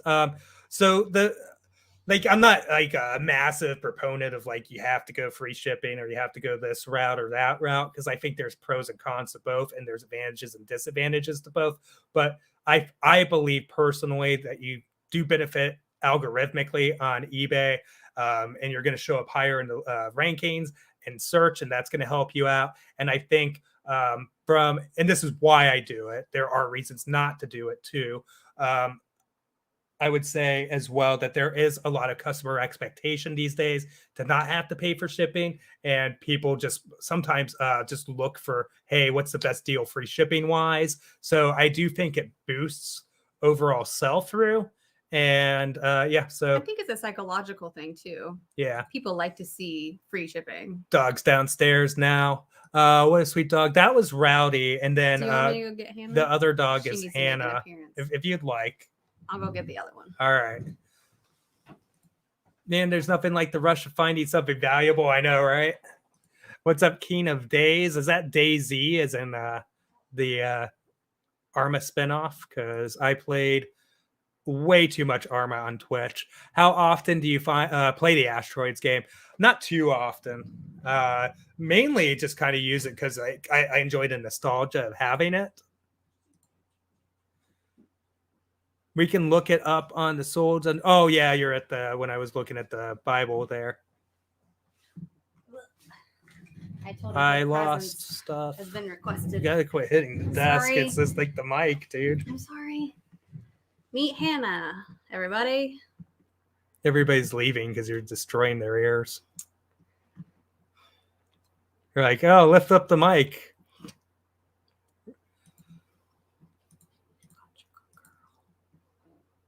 Do you do sold comps? Sometimes I'll look up stuff, and then sometimes I just know I can buy it. If your house smells like Goodwill sometimes. Oh, I just thought Goodwill smelled like my house. You two seem so nice. Were there fewer yard sales? I felt like there were actually more. Like, I think there was in our area, I feel like there was just like people like had nothing to do, and they were like, hey, it's outside, so it's probably safer or whatever. If anybody asks this already, but how high is your insurance cost? Oh, you mean for or health insurance? So she works a corporate gig, and so we're under that insurance, Which so is still expensive. it's still expensive, unfortunately. But we wouldn't be ones to talk to you about like if you're trying to get insurance. No, Without the backing of an employer. it's expensive. Oh, thank you, Cody. Where do you guys? Oh, so we haven't done pallets in quite some time, and the place that we last bought pallets from, he doesn't do it anymore. He actually is a realtor now. Not our realtor. He's just a realtor. The guy in that big giant mega pole barn. I didn't know that. Do you sell on Facebook Market? No, we don't. Not currently. If thrift shop owners know you. Yeah. Whose YouTube picker channels do you all watch? So we watch Dave the NC Picker. Hi, Dave. Who else do we? Cincinnati Picker, Harry Tornado, Phoenix Resale. We watch Kayla, Homeschooling Picker, Commonwealth Picker. A heck of a lot of them. Philly Flipper. Philly Flipper. Not to be confused with Philly Picker. Yeah, quite a lot. And I'm missing people here for sure. I did say Cincinnati Picker, right? Because you got to say Cincinnati Picker. Especially because you're here. Because I'm here? Like, we're in Ohio. Oh, no, just because he's like the OG. Oh, Craigslist Hunter. You know who he is. He watches far more. He's the one with the store and the parrot and the. Oh, does he have a bit of an accent too? Yeah, and he's been doing it forever, like the YouTube game. Oh my goodness, this dog. Okay. She's upset that I. Well, pick something to do with the dogs. Find anything at the flea this morning? Yeah, actually, it was decent. I will say I bought something else train related, which is insane because we still have all these trains to list right now. There wasn't any noise with the mic. Oh, that's awesome. See? No, I've had things where like I bumped the Blue Yeti and had to like retake shots. So we got lucky. I like the way you present your findings. Oh yeah, Crazy Lamp Lady. So I do watch her. Like I'm never gonna be able to. I watch way too much of this stuff now. Honestly, I always have to request for mindless television. Better camera. So I have moved from the GoPro Hero 8 to the 9, mainly because we needed a second camera because we were going to send her out on the same day. So I just sent her with the 8 and I went out with the 9 and I've been using the 9 now. And it is going to be a little bit better when it comes to like image quality. This camera that we're on right now is just a Logitech C920 webcam. What a cute fur baby. Can you please tell me what's behind the meaning of that painting you got behind you? So like people like I have a lot of thrift store videos, right? And people leave their carts in the parking lot. So this is just telling you not to be a savage and always return your cart to either the store or a cart corral. Unless you are physically unable to. Yeah, obviously. We had to make that exception once because somebody got offended, and I was just like, please don't get offended about everything. Like, obviously, like, I'm not going to get into it. I'm good. I can't win getting into it. Hannah was not thrilled. She was upset, and I had to take her back downstairs. She is in total retirement mode. Mm-hmm. Precious dogs. Oh, thanks. Hey, Fink. What's up? Fink's the one with the epic pro picker moments, the EPPM. Sorry, Fink. I don't know. You do know it. I do? Yes. Oh, yes. Excellent. Best comments ever. Save it. Oh, that guy. You're just no. I really do know. No, I really do know. Oh, thank you, King of Days. I keep wanting to say Daisy. Is it Daisy or Days? Went thrifting during my lunch break. Motorola Apex. Is that a good one? Is that a phone? The comps are crazy. I'm guessing phone. The thrift store by my house. She learned about Google Lens. Rough.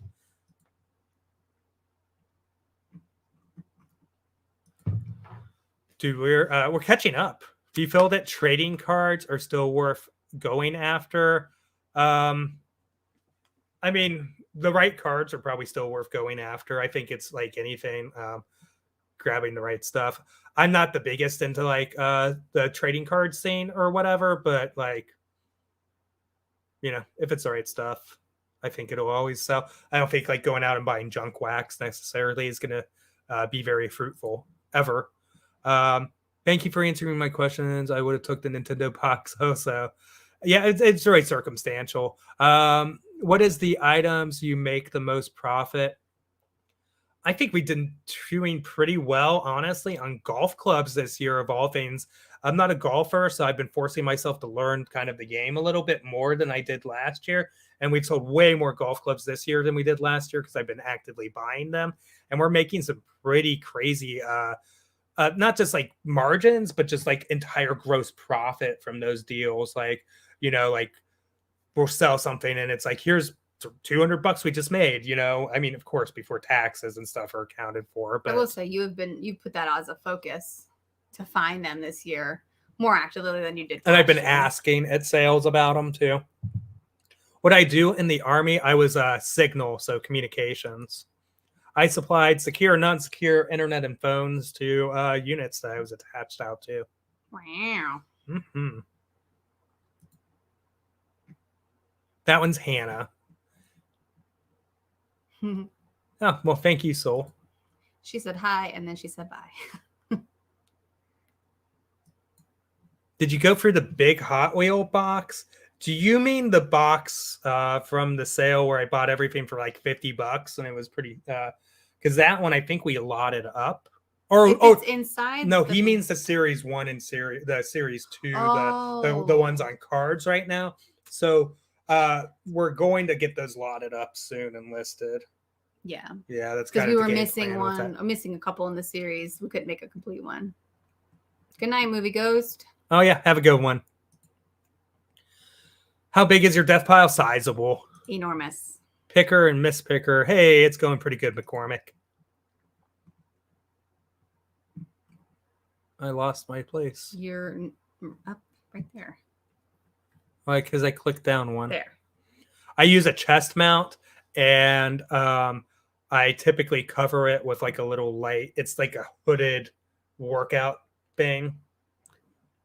Like a hoodie, but it's not thick at all. It's like a thin material just to cover up the mount portion, but the camera is like obviously sticking out. Like somebody mentioned like a Predator device on Reddit, and I thought that was kind of funny. I use a clip.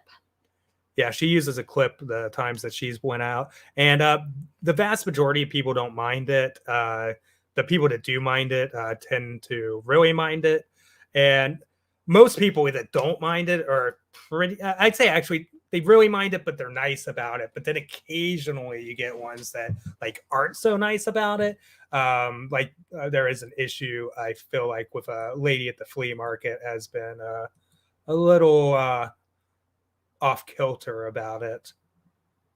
And I've been nothing but accommodating about like not like filming her and getting her out of footage and stuff. Any suggestions about people buying from you and doing returns of big heavy items? I've sold stuff I know works good and had people ask for returns. I mean, honestly, probably the best thing you can, this is not going to be a direct answer to your question, but the best thing you can do to shield yourself from like returns and frauds is just to make it up by volume, do more business. So that means like list more stuff and gross more money, because the more money you gross, the more you're able to eat it, that expense. It's an unfortunate thing that just comes with it. As far as like returns too, like if they're damaged shipments and stuff like that, you need to be more on like top of doing your shipping claims. I think that's pretty important to keep your profitability high. So that'd be another thing that I would take into account. I would also be very explicit about the condition of your items in the description for bigger things. And if they do get damaged in shipping, ask yourself if it's worth having them ship it back to then file a claim and do whatever. Or can you just refund them and then file the claim and do whatever you need to do on your end while they keep the broken item or the damaged item? Oh, I totally forgot to put it on Instagram. To put it on Insta. It's too late now. Way to go. We could have had 5 more people here. Which is crazy, guys. 164 people, an hour, like just hanging out. 40 minutes in. Thank you very much, guys. Appreciate it. It's a party. Is the game named Daisy. So I played a fair amount of Daisy, but for the most part, I played like life mods on Arma. So similar concept.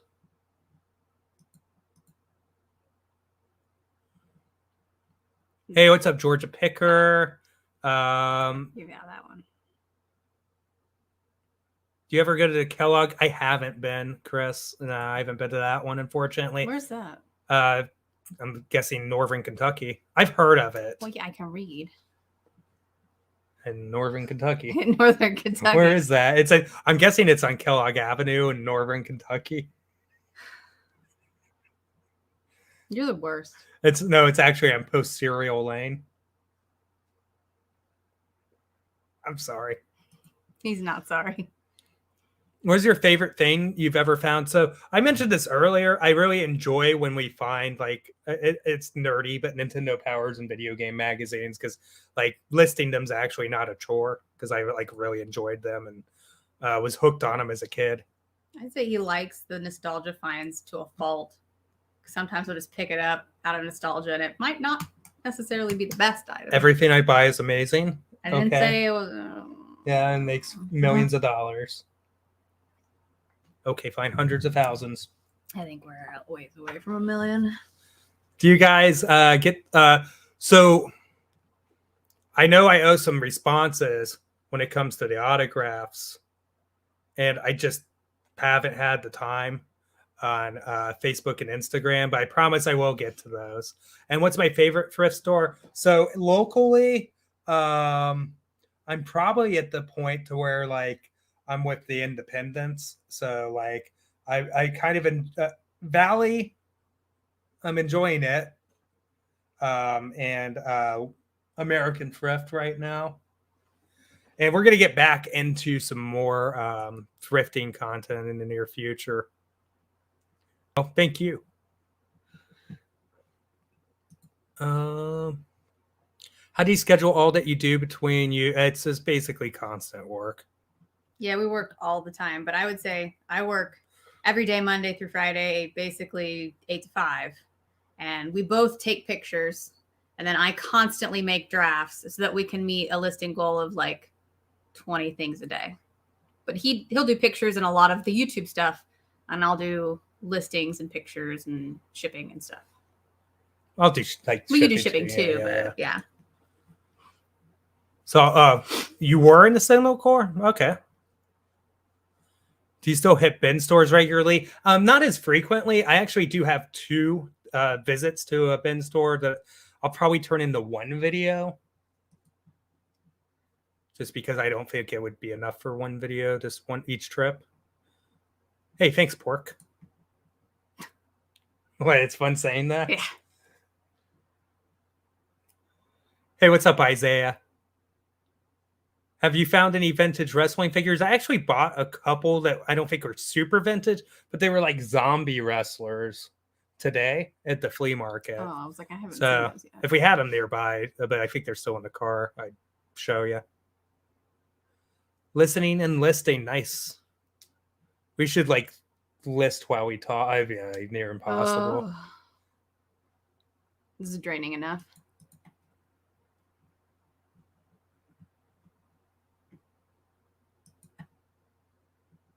How often do you look up sold comps? I'd say probably 10% of the time, maybe. Certainly less than before. Hey, have a good one, Sandy. Check her out on eBay. Always browsing. The portable radio. Oh, that's cool. Well, that'd be a killer flip. Are we caught up? Dun, da, da, da. Thought you were around Cincinnati. We're like 45 minutes north of like the northernmost part of Cincinnati. So like while I'm like a little bit familiar, I don't know like all the streets and all of that stuff. Like I would have to Google Maps to get anywhere. Could you briefly explain how you organize your digital inventory? And also, do you have any, our precautions using a CPA, so we know what we're doing is like legitimate. And then So we keep a spreadsheet. Go for it. Every time that we list, I copy the title of the listing over into the spreadsheet, which often comes up as a link to the eBay item that I could click on later. And then I copy the item number and how much it costs. So once we do that, then periodically throughout the year, we'll go through and we will match up those items with everything that's sold from the eBay sales listing report, which has all the taxes and the shipping fees and the whatever, all the fees that they charge to find what our profit is. And then at the end of the year, we take all of that and give that to the CPA along with whatever our deductions are, like maintenance for his car or office supplies and boxes and things like that. We did sell something. See, like we could do what solds right now. Like, look at this added value. These on your tiny phone screen. Ohio State cornhole bean bags, $21.84, and they're only going to cost us like $9 to ship them out. So we're going to make tons of money on that, guys. $8.20 in the padded mailer. Then the padded mailer. Uh-huh. So that wasn't the best one, but some of the other ones I'd picked up sold for a little bit better money. And yeah, whatever she said on the IRS stuff, they're friendly guys. As Always IRS people. default to the professionals because you don't want to go to white collar prison. You're not going to go white collar prison based off of like what most resellers on YouTube tell you. But we are not accountants or tax representatives. Is this a legal disclaimer? Yes. We're not lawyers either. We're not lawyers either. What part of the U.S. we're in Dayton, Ohio. Been listing during the whole live stream, making that money. Your videos have improved so much lately. Thank you very much. I am actually actively like trying to improve on that. And I appreciate the fact that you noticed that. And I mentioned this in the beginning of the stream. So if you didn't hear, I'm going to 3 videos a week. I don't know if it's going to be the Sunday or Saturday that gets canceled next week, but like you're really probably just going to get 3 better videos instead of like 4 still really awesome, but not as good videos. Yeah. So it's really more about trying to improve my content more than anything. With a live stream sprinkled in here and there. Yeah. And shorts probably because I'm going to start doing those. I don't have fun making shorts. I'm sorry. I don't know. I like making long form. What did you get the idea to start going to yard sales and filming them from your YouTube? I totally copied all the big names in the category in the beginning. I was just like, my experiences were unique. If he can do it, I can do it too. It was kind of that. It was just like, okay, but I did it worse. I was just like, I'm going to go ahead, strap on my GoPro and download the first editor I find, do zero research. This is really weird too, because I usually overanalyze everything. It's like I'm going to do zero research on how to edit. And my first few videos are an abomination because of it. Like a lot of people will say that about their channel. Like my first videos are bad, and you go and watch them, you're like, they're okay. My first 2 videos are pretty much unwatchable. And now he overanalyzes everything at this point. In your opinion, do you think sales are better or worse or the same as before?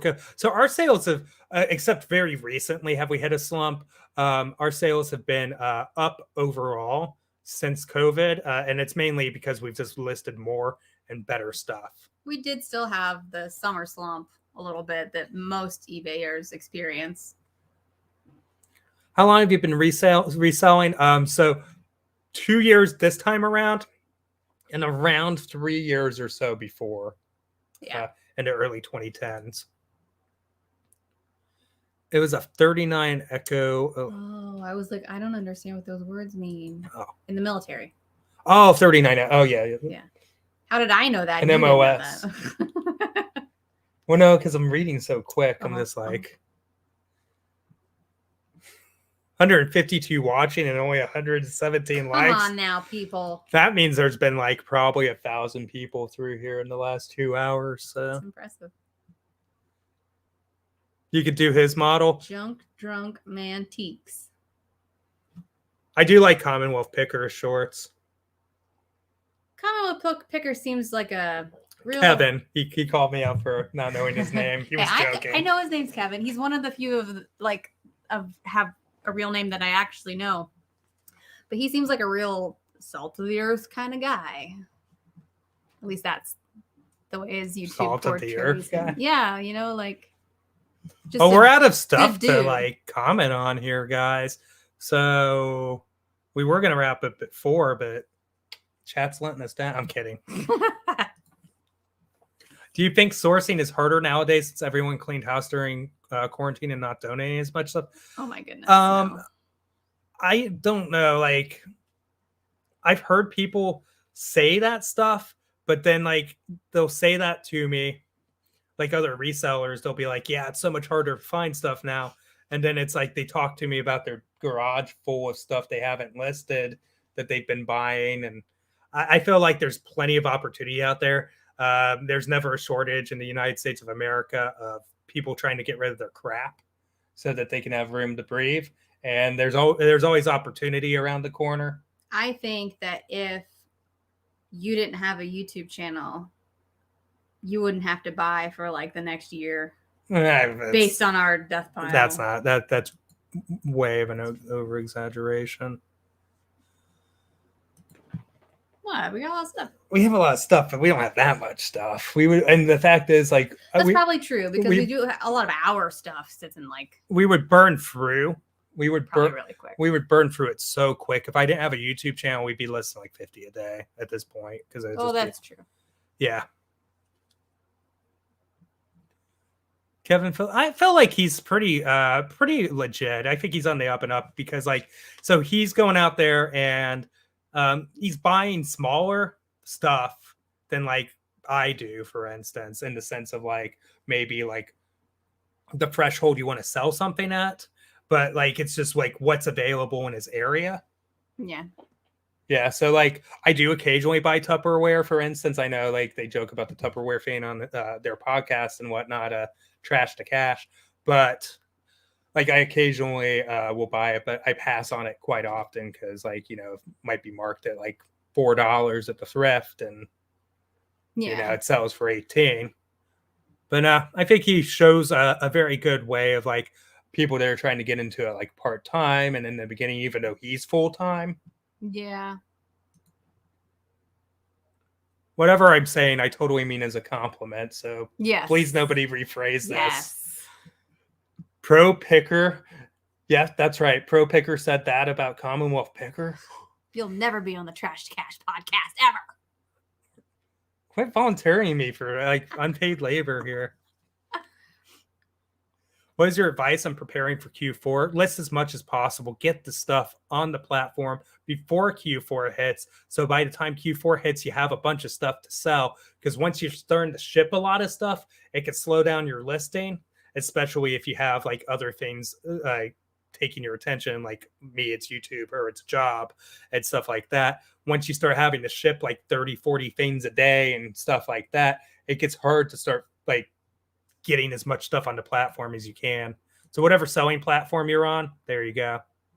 There's enough crap for everyone. Yeah, I would say there's tons of stuff. Like, I'm still a competitive individual personally. And like, I like to really push to try and get like the best stuff in the morning, garage sales and whatever. But I don't really dwell on what other people buy much anymore. Like, oh, I missed out on that because I have so much stuff. Why are you looking like that? I know it's a joke that you make, but he'll watch other pickers and all their videos, and they'll pick some really cool stuff, and he'll be like, "I never find anything cool." It's a joke. Do you share your items on Facebook, eBay pages? I don't. I don't feel like promoting your items on Facebook unless you were going into like a Facebook group that was specific to that niche and advertising it there. And it was very rare or something, or uncommon, would be very,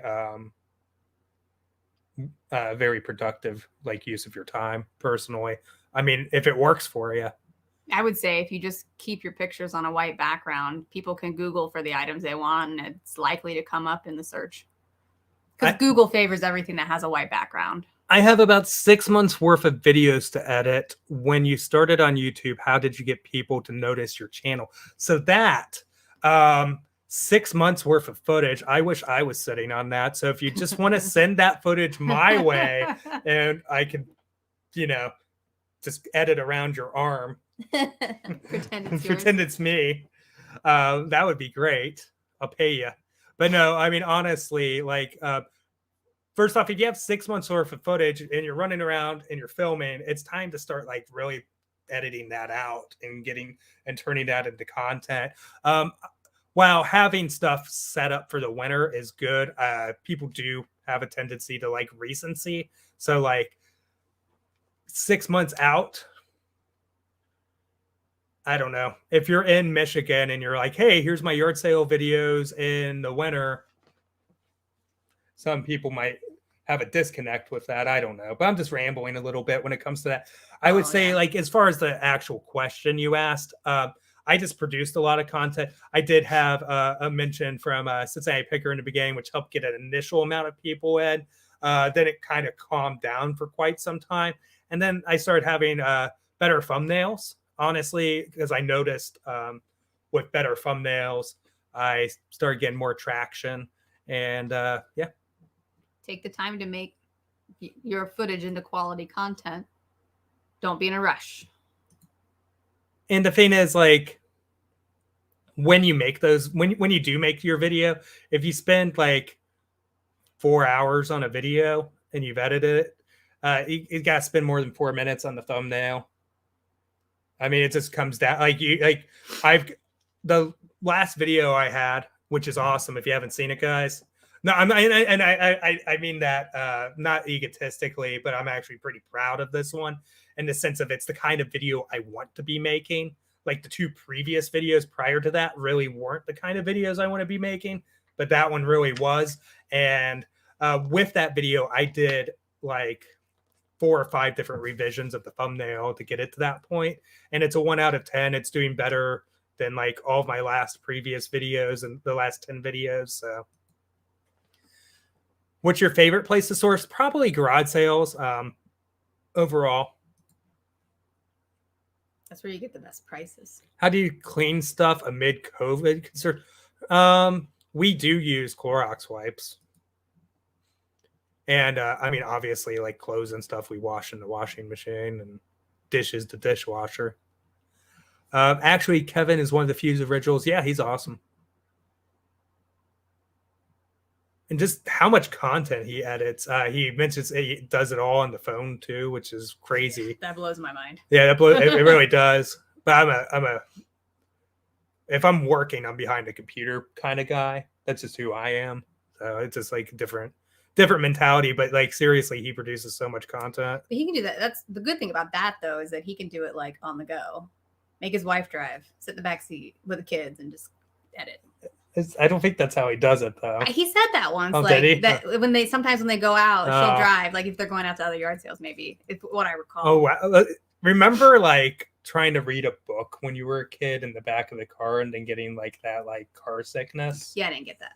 You never got that from reading a book in a car? That's like one of the only things that would make me car sick. It kind of makes me that way now, but not as a kid. Huh.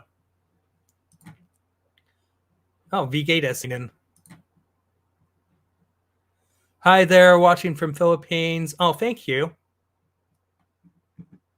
I appreciate that. If you were faking your hard work, then you're really good at faking it because you work like a horse. So like how you try to get a deal in a very friendly way. Well, thank you. Yeah, it's for a little bit there during the thrift store stretch of videos in the winter, I had a few people that would come by and be like, "You're faking your finds," and I'm like, "How am I faking like all these like different sales, garage sales, stores?" It'd be like some massive conspiracy. Yeah, for, massive one. For like it, like last year I made 17 grand on YouTube. It wouldn't have been worth it. You know what I mean? Like it would have taken more than $17,000 just to organize that amount of faking it. Do you think eBay is getting harder to sell on? I don't know. So I think eBay offers an amazing opportunity. And I think that like, as far as when you do make sales on eBay versus like 10 years ago, you're making more money because like things are just selling for so much more nowadays, especially in like niches like video games, etc. So I think there's a lot of opportunity on eBay. I do have concerns about the platform when it comes to like the mystery of what could get you banned, and you need to know the Veros, and you have to watch out because like there's stuff that's not even named on the Vero list. How would you know? Like the dog toothbrush issue that occurred with us and stuff like that. So it does make me a little bit worried about us having all of our eggs in one basket. We're going to be addressing in a video how we're moving forward. We're going to be handling that in a relatively future video. So jealous of the sales you go to. I go to a lot of sales to make these videos. So like I do hit a lot of the sales that don't have anything. And he says that too, to other people's sales. Have you ever figured out who damaged? No. What is Q4? Q4 is the last quarter of the year. So the holiday season where e-commerce sales tend to go up. And so that's October, November, December. Fourth quarter of the year. Yep. Method for cleaning white shirts. So OxyClean would be a good go on that. Most of the time, the white shirts that he picks up aren't super valuable. Aren't super valuable, but also are vintage in the sense that they've already kind of yellowed. So we just throw them in the washer. Okay, so this is a two-parter. So I've been asked this. I don't know why this keeps getting mentioned today. So I am a fan of the Trash to Cash podcast, and maybe only if Dave asked. Only if Dave asked, yeah. Then I feel obligated. But no, ever think of starting your own? You know what? I think we've kicked around that idea. We could do a podcast. What would it be about, though? Probably reselling. Oof. So much reselling. Well, I guess a podcast would be just like this live stream. Yeah, I don't know. We're kind of in the process of reorganizing all of our stuff and so who knows? Space. I'm not closing the door on the idea. Christmas time falls in. Yep. Tips for evading and getting out of reseller burnout. So like take a break. I mean, I'm giving you advice that I wouldn't necessarily follow here because I'm just like one of those like attack and keep going until I die kind of people when I want something. But when it comes to like, that sounds kind of, anyways, this is that 2-hour mark where I start to get rambly. And tips for evading getting out of reseller burnout. So what was I saying on that? Oh yeah.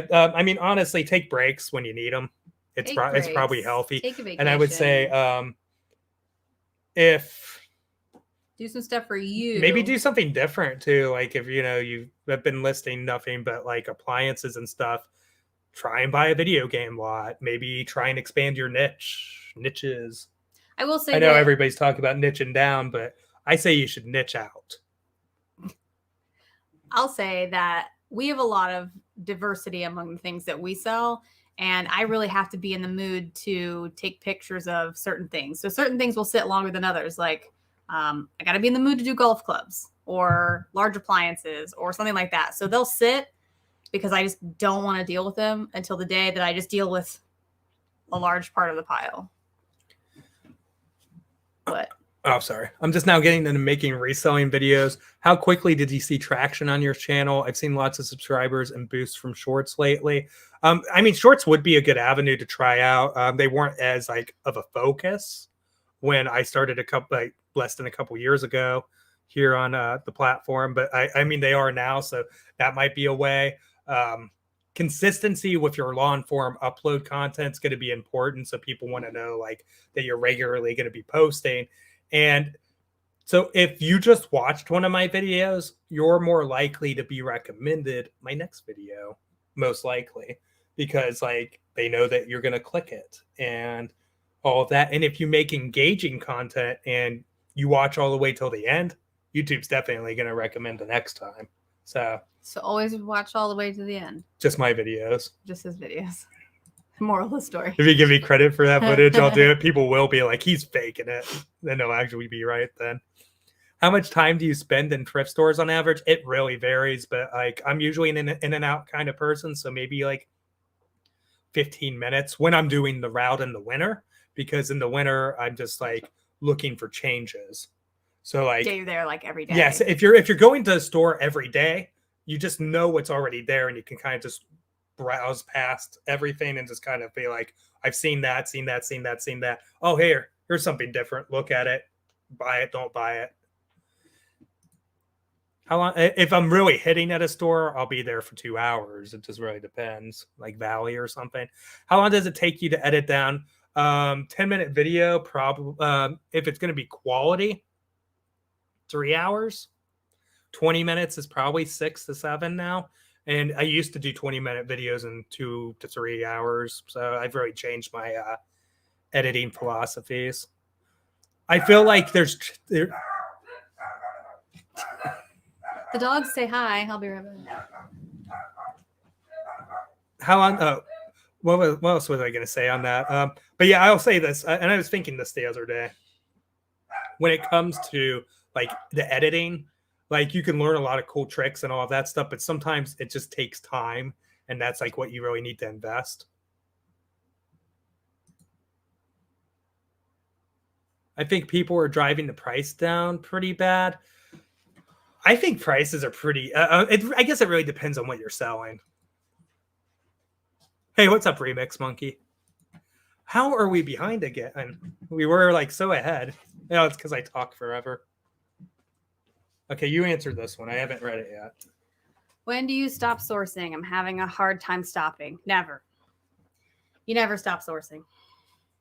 And you never stop listing. And you never stop shipping. And then, well. It's a never-ending cycle. How far do you take? But for real. Like during the day, though, if you want to talk about like during the day, I'll stop at like typically, unless it's a big community garage sale day, I'll typically stop around noon during garage sale season. And that's just kind of how I go with it. I stop around noon. And that's so I can get home to edit. How far do you typically drive for yard sales on a good day? Miles. I don't know about mileage exactly because it varies, but like just like time wise, I probably stay within a 15 to 20 minute radius for most things, and I'll go out as far as about 45 minutes. Oh, hello from Germany, V Gates. And Danke. Und Danke. Slurring my German. Yeah. Yeah. Es tut mir leid. Come across much vinyl records? Yeah, a fair amount. Not as much as I was picking last year. I've noticed a little bit of a decline in that. But like people are really hip to the values on those, at least that they're worth something. Like they don't necessarily know what they're worth. So like you'll get the garage sales and they'll be like, oh yeah, they're $5 a piece. And you're just like, can't do it. Sorry. Yeah. So we like to stay in the $1 a piece range. Is it possible to make a living? Oh yeah, absolutely. It is. It's a lot of work though. That's especially if you're not also doing YouTube. Yeah, it's basically like what I'm doing is taking on 2 full-time jobs, and she's taking on 2 full-time jobs, and it's a lot of work to do what we're doing right now. In the hopes that it will even out, and then eventually I'll quit my job and just do this, and we'll have an empire of eBay stuff. Of other people's trash. Of other people's garbage. Trash is copywritten by the Trash to Cash podcast. Of other people's garbage.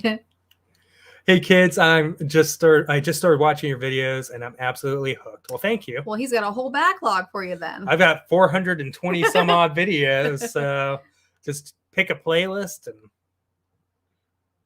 Oh, by the way, guys, if you don't know, I have a crap ton of content for how long I've been at this. Oh, I leave that on. I have a crap ton of content, and I say crap during it. And it's all organized in nice playlists for you guys. So, like, oh yeah, take advantage. Take advantage. Podcast with oh, sorry. I've seen that. Some resellers kind of go into more of a lifestyle type of channel. I don't know if it's the life. I don't think it's a lifestyle thing. It's more of this, like, if you're focused. So there is a concern. It's a balance, and I don't think I'm gonna take away from the reselling side as I make my videos better, because I'm dropping a video a week less. So I'm only gonna do 3 instead of 4. So that's where I'm gonna get, because the time has to come from somewhere to make better videos. So I'm taking that time from the amount of videos I'm making to theoretically make better videos, if that makes sense. So at this point, I don't think I'm falling into that, but I do see the danger of that. And I really don't want, like, even if, like, you know, YouTube continues to grow and do amazing, I don't want the eBay revenue stream to dry up. So, like, I don't want to get to the point where, like, I'm not succeeding on eBay. I would think so, because you have to buy a lot of stuff. Yeah, where would you well, the kind of content I make involves buying pretty high volume, and where would we put it? Like, yeah, so they're kind of interconnected. Do you struggle to list quickly with all the different items you pick up? Yes.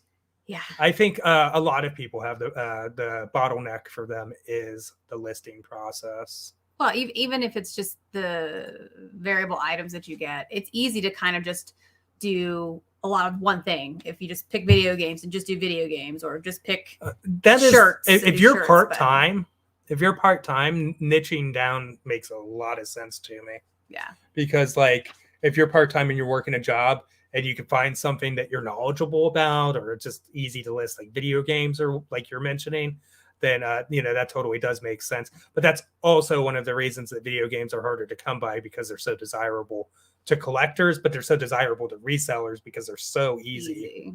How do you get so many eBay sales? A lot of listing, a lot of effort, and yeah. Sales, quality pictures, quality descriptions. Quality descriptions. Ish. Good items. Let's refine quality descriptions. I'd say quality descriptions is more of at least noting every defect. Yeah. That's what I mean. Chat section is teaming with Brits and Germans. It seems like you guys are international now. I did live in Germany. I was stationed there for a little over 2 years. Totally. That's kind of my game plan. I'm always bad at this, but this right here is probably going to come down.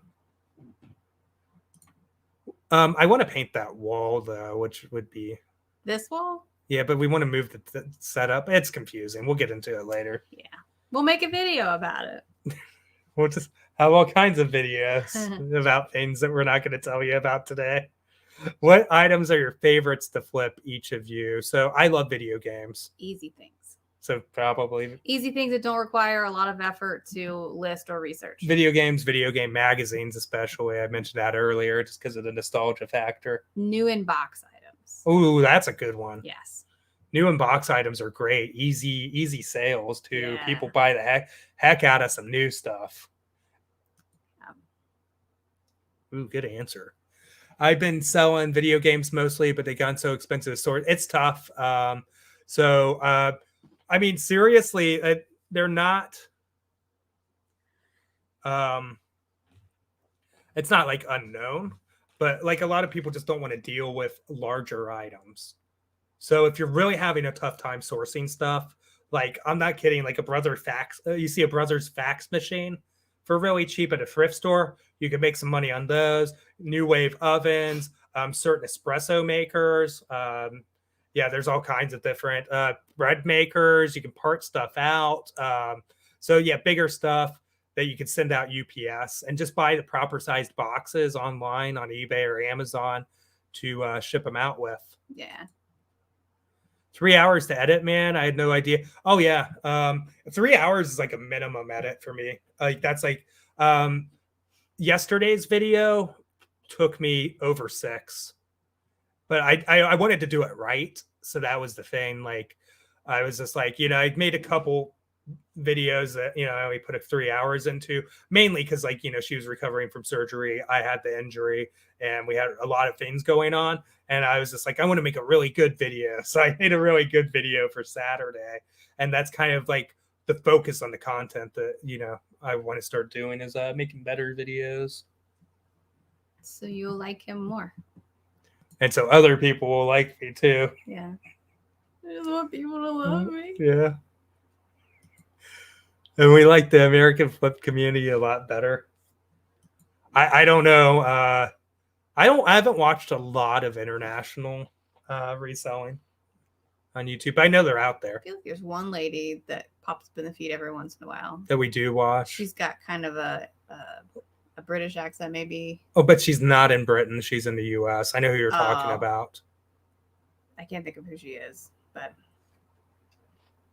we've watched her. I do know who you're talking about. Do you have any tips on self-discipline? You just got to do it. Like the thing is, like, so if you think about the result that you want, just think about the actions that you need to do it and break it down like that. So like if you want to sell $500 on eBay a day in gross sales, and that's just a goal that you have, and you have your acceptable margins, what you're getting, everything you're going to list is going to be fine in that.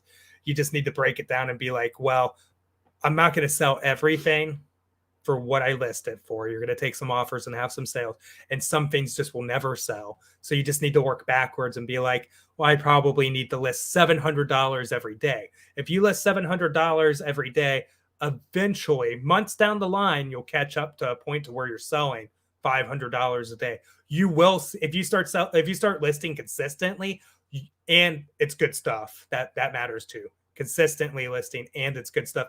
If you start doing that consistently, you will see an increase in your sales. So it's just about finding what your goal is and working backwards. Can I give my advice? Go for it. It's all you. So my suggestion would be, this is kind of how we do it and I do it. I do a lot of listing, and it can get to the point where like, that's the last thing I absolutely want to do ever is list another thing. So we've kind of gotten into a groove where over the weekend, because I have a full-time job, we just take as many pictures as we can. Mm-hmm. Just picture your heart out. And then spend basically Sunday doing whatever you want to do. If you want to watch TV, I like to watch TV when I make drafts. And I just make as many drafts as possible. And we try to list 20 things every day. Maybe your goal might be a different number of things. But if I can make 40 drafts or 50 drafts or whatever, then I have 2 days of things that are already ready to post. So then those 2 days, I know that puts me 2 days ahead. And that means you have less pressure over the next 2 days, because then you have time to create more drafts for the following days. And then because they're drafts, you get a second opportunity to look at all the things that you put in the listing just in case you got a detail wrong. So it kind of just makes there to be a lot less pressure and makes it suck less. Basically taking advantage of the days that you have more time to take your drafts or get drafts ready. So then when you're in your work week, because I'm guessing most people are part-time, because most people are part-time resellers. When you're in your work week, you could just plus if you have finalize them all. If you have all those photos, then you can just like at the end of the day, after you've already listed whatever drafts you have, you can put your favorite show on and just kind of make more drafts. Do it, like that. Oh, was it Thrifting Vegas or Thrift Nice? I think she was talking about Thrift Nice, but yeah, I am familiar. I've watched Thrifting Vegas as well. Why were you painting your wall green? So I shot. You're well, we're going to answer this one, and then we're going to go back up and come back down. So why were you painting your wall green? So that's for a green screen, and it lets you chroma key out the background. For anybody that doesn't know, like why you use green screens, and it was to make an intro for a new series I'm going to be doing here on YouTube, because that's where I make videos. And it's going to, again, redefine what you think a thrift store video should be. You won't be able to go and watch other thrifting videos after. Okay, maybe you will, but it's going to be amazing. And it is a pretty cool concept. So I think you guys will like it. It's a cool concept, and I think it's a kind of funny beginning to the video. It's attention grabbing. And literally it's 6 seconds, and that's why we painted the wall, but we are going to use it for other things occasionally. I'm not going to green screen a ton, so don't worry, guys. Still waiting on the Pro Picker sticker. So yeah, I promised that at 10K subs. I'm sorry. We're at 40-ish now.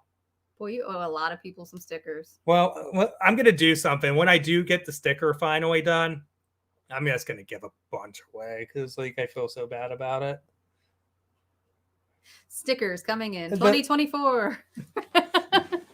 Where do you source boxes? eBay and Amazon. And leftovers that we get from orders we make. And we have and I guess family members too. They'll give us boxes. Yeah. We've gotten some from neighbors from my before. Work. Yeah. So we do a lot of recycling in that sense, or reusing even.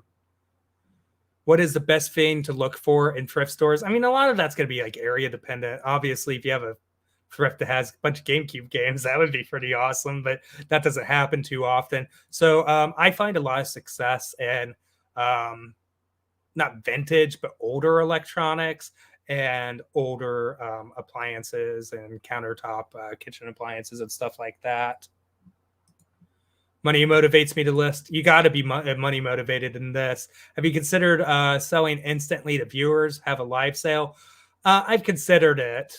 If I did it, I don't know if I would use a platform like Whatnot, because I don't know if I would just like go live on my YouTube channel and start selling stuff. I do know some people do that. Hadn't thought of that. Well, it's not necessarily the route I want to go. I'm just in my mind. I'm European too. Your videos typically appear at bedtime. Well, hey, I appreciate that. I don't know. Maybe I connect with Europeans well, because I had a significant European audience on Twitch. His voice will lull you to sleep. That's not what I got to start shouting more in videos. No more shouting. No shouting. Do you get a lot of returns?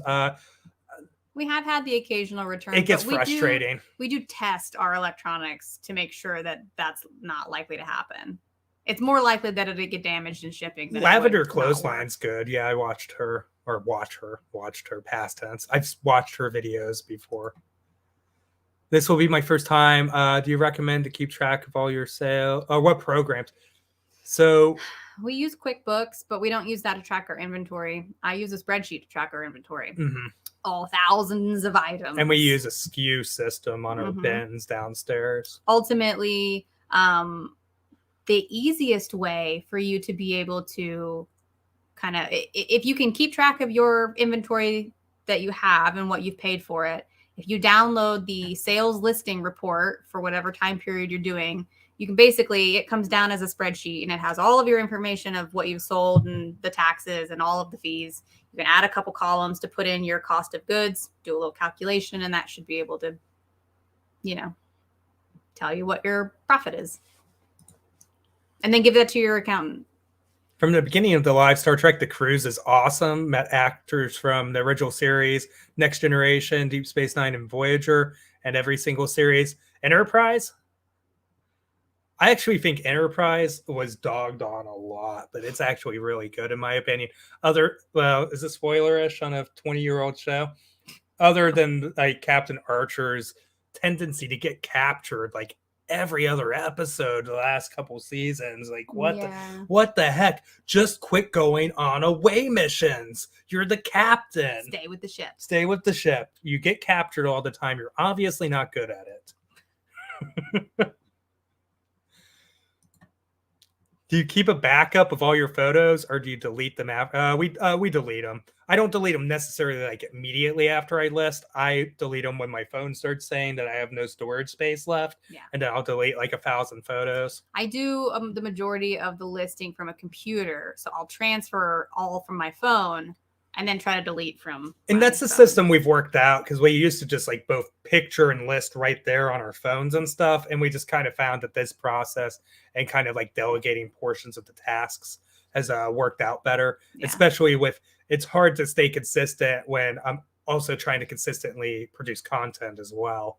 So he'll take pictures like randomly at times of the day. If he just happens to be making coffee, he'll picture a few things, Or sometimes I'll just go and like yesterday, I just like took 20 things, 25, 30 minutes and did like 19 items. Just tell yourself listing is fun and I mean, you don't have to tell yourself. I mean, if that works for you, it's not the worst thing. I mean, especially if you think about how it drives your results, but sometimes you just don't want to do it. Multitask bathroom listing pre-made drafts is the best. There you go. What is your photo storing setup? So we have just like a little self-made photo booth area with like one of those like presentation cardboard backing things that you saw at science fairs, board. And some white paper. And we take photos with our Galaxy S8 Pluses. So they're not even newer phones, guys. I mean, they were flagship phones when we bought them. We do have a couple ring lights. Yeah, we use ring lights, 2 of them. Are a good investment for that particular setup. Yeah, for that setup, it's worked great. And as far as storage, we just have everything in bins on shelving downstairs, and we skew it. So like we'll be like bin 136, and then we put in the custom SKU on eBay. So when it sells, we know where the item is. We want stickers, marketing. So here's the thing. Have I hit the largest amount of subscribers for not having a sticker out of everyone in the category? Because I think that might be a thing. And I feel really bad about it because like I promised it over a year ago and 30-some thousand subscribers ago. We will try to make the point maybe of now making that a sticker now this year, and then we will probably just do a giant giveaway. I might give away like 500 stickers or something nuts like that. I think I'm going to do that. Is like my apology. Yeah. That's going to be like 250 and posted. Okay, I might give away 300 stickers. It would be worth it. It'd be worth it. Okay, I'll give away everybody that will tag me on Insta. Oh my God. We'll get a sticker because my Instagram is so potato. Oh, hey, since I'm plugging my Instagram, it's at Pro Picker Ohio. Ugh. In the chat now. What? We have not gone behind Michael's or done any dumpster. We don't have a Michael's really close, do we? Oh, yeah, we do. We got a Hobby Lobby. Where's our Michael's? I think Michael's is over by, nobody cares about where our Michael's is. It's not as close as the Hobby Lobby. Hello from Southwest Florida. Hey, Aries. Watching the Reds game. Nice. Do you use GSP? Do you like it? Yes, we do. And sparingly. We've had a couple issues. We'll just grab something from your duff pile and have us bid on it right now. Let's go. Actually, we have stuff behind him that isn't listed yet. Okay. So starting it. I'm not going to do that. No. That's funny. This Meowth from Blockbuster. Does it make noise? No, don't. You grab it like it's going to. Oh, no, I thought it had like a button on the bottom. this Meowth that she's destroyed the packaging to. Stop. The bidding starts at $3. I have boxes out of Baffin. That's a good place. Is there a site that you would recommend for me to find out autographs on a 3-stripe? I'm not really sure. That always gets me. Try Google Lens. Sometimes it will, and try to focus on the signature. Sometimes it will pop up, especially if if it were like a racing hat, it might be able to identify what the racing guy's signature is better. But if that doesn't work.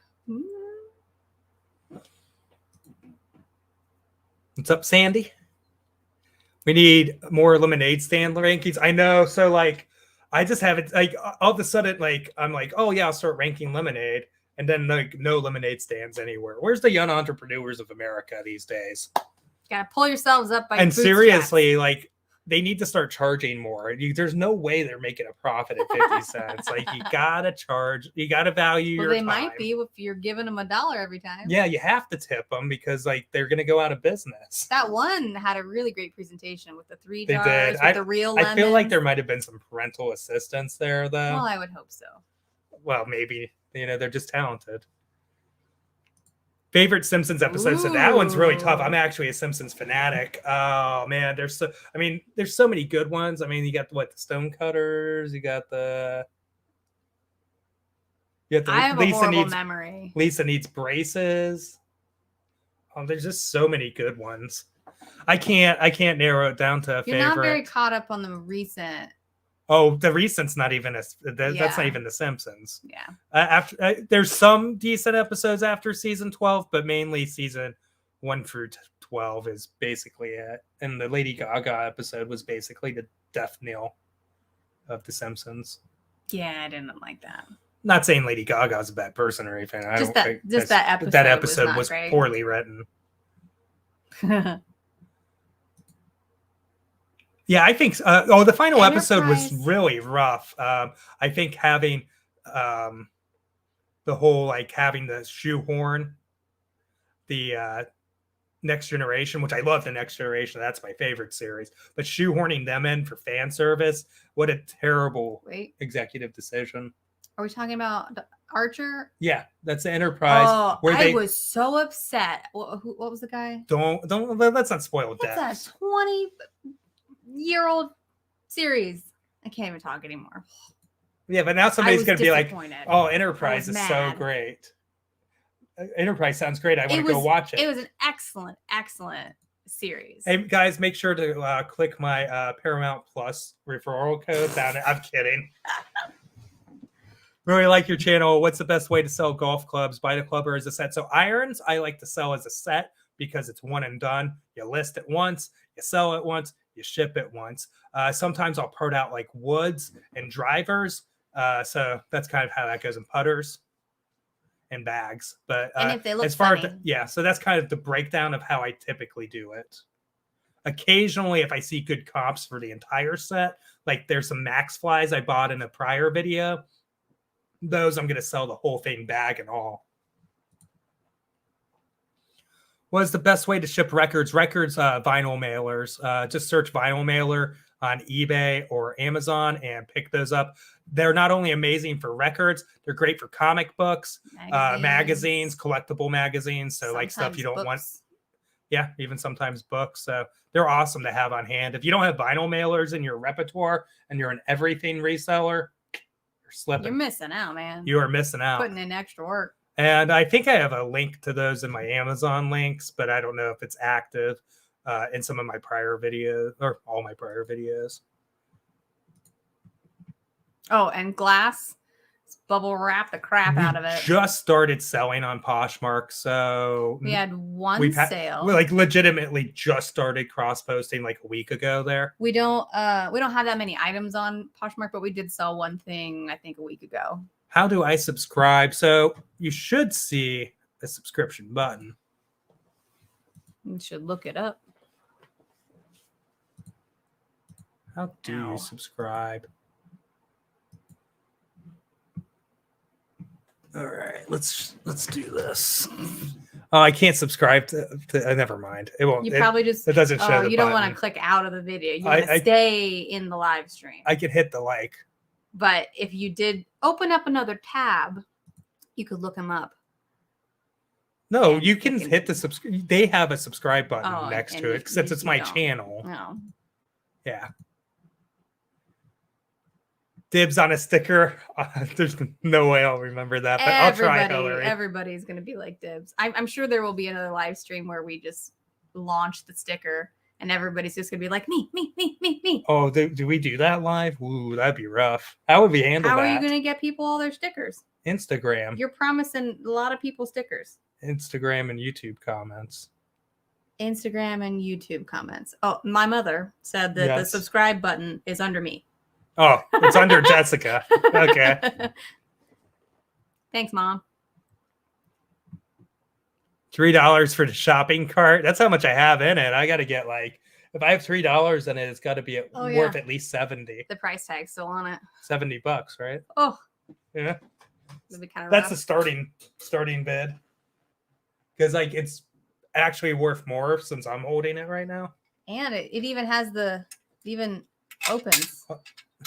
Almost took off your finger. Sorry. It's from Walmart, so we need to put a sticker. You could put a Pro Picker sticker on there. Well, no, it's Walmart, so you know it's going to U-Scan because the checkout lanes are never open.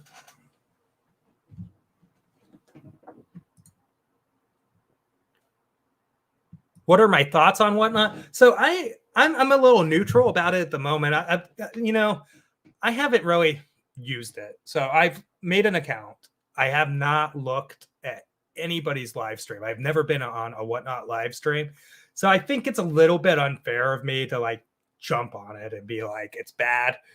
But from the outside looking in, I can see where there's merit on trying to get rid of a lot of stuff really quickly. And that gets tempting when you buy as much stuff as I do. So I don't know. It does come off as a place that you kind of sell collections of things. It's not like we could go to our death pile and just pick up whatever items are within arm's reach. I think we have to kind of curate things like t-shirts or magazines or, things like that. Have you ever found any ancient relics? Nothing super old. Probably the 1800s is the oldest stuff. We found, I wouldn't call it ancient, but those are, we've had two antiques. We had a soup tureen that we sold from the 1800s and a pictorial embossed antique Holy Bible from 1884.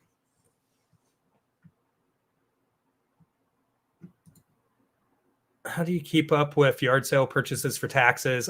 Excel and Google Sheets, combination of the two. Yeah.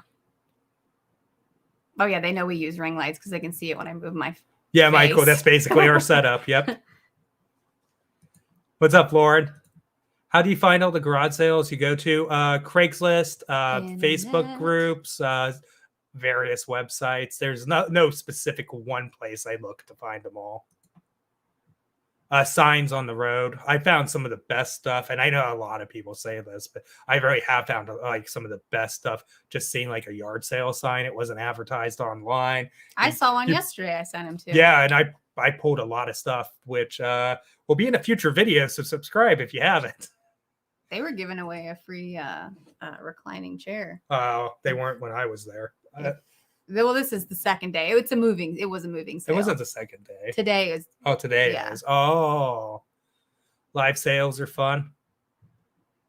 $10 on Meow. If you're getting close to its retail value, about halfway there. What was your MOS? I was a 25 Fox. It was 31 Fox when I first went in, and then they changed it or whatever. But I essentially supplied secure and non-secure internet and phones to units out in the field. Hey, what's up, Hillary? Have I already said hi? I'm blurring. I messed up, so if I'm answering or saying hi to you twice. We don't have hats, or I don't even think we have shirts anymore. That was very short-lived, but when we get stickers. We do have shirts still. Oh, we do. And our shirts are available at a very temporary basis because I'm probably closing my Shopify account. So if maybe we'll figure something else out. Yeah, like the 3-stripe. There's a good chance he's right on the 3-stripe Pepsi hat being worth more than the autograph. It really just depends on who signed it. And we're caught up to there. I sold a Motor Raft 4 3-stripe. That's nice. $51. I mostly sell clothes, and I'm very hesitant on using GSP. There are some issues, but I feel like a lot of the issues on eBay, you just got to kind of make up with volume, list a lot of stuff. So here's the issue with the GSP and returns. eBay doesn't, we sell things through the GSP, but we do not offer international returns because eBay doesn't do that. Like how if you're in the US and you want to return something to us, then you can get the label from eBay and download it and ship it back to us. It doesn't work that way with international returns. They don't handle the labels and stuff. So it's very difficult to figure out where your item went, whether it was Canada or the UK or Scotland or wherever, and then figure out what they use as their shipping carrier or whatever to then figure out how to get a label. So I would only be wary because of that. Otherwise, shipping lightweight items to international people is not that bad. What disclaimer do you recommend? So this has been like a point of contention with me. So I've been like thinking about, should we get a JFJ Easy Pro? So I'm like trying to do this too. Or should I get an Eco Pro 2 or whatever it is? Or should we send out to a service and have them do it for us, which is what I think I'm leaning towards. And we've been piling up discs that we really need to send out. And I think that's the route we're going to take. So unfortunately, I can't make a recommendation, but that's what's available on the market. Words. I am following you on Instagram. Would love a sticker. I have to design something like... Dude, when we come out with the sticker, how about this? We'll make an announcement so everybody can. Let's do it. Let's design a sticker right now. What's the dimensions we need for a sticker, guys? Does anybody know? I figure it's like 2x3, right? Two by. Well, what's 2x3 in pixels? I don't know. Phone it. Oh, this sounds like work. Well, we design it with the chat. Okay, I'll catch up on the questions real quick with 1-sentence answers. Derek, hello. What TV show you've been watched the most? Probably The Next Generation. And I'm glad you agreed that New Trek isn't Trek. Next Generation or The Simpsons, honestly, which was mentioned earlier. 270 by 180.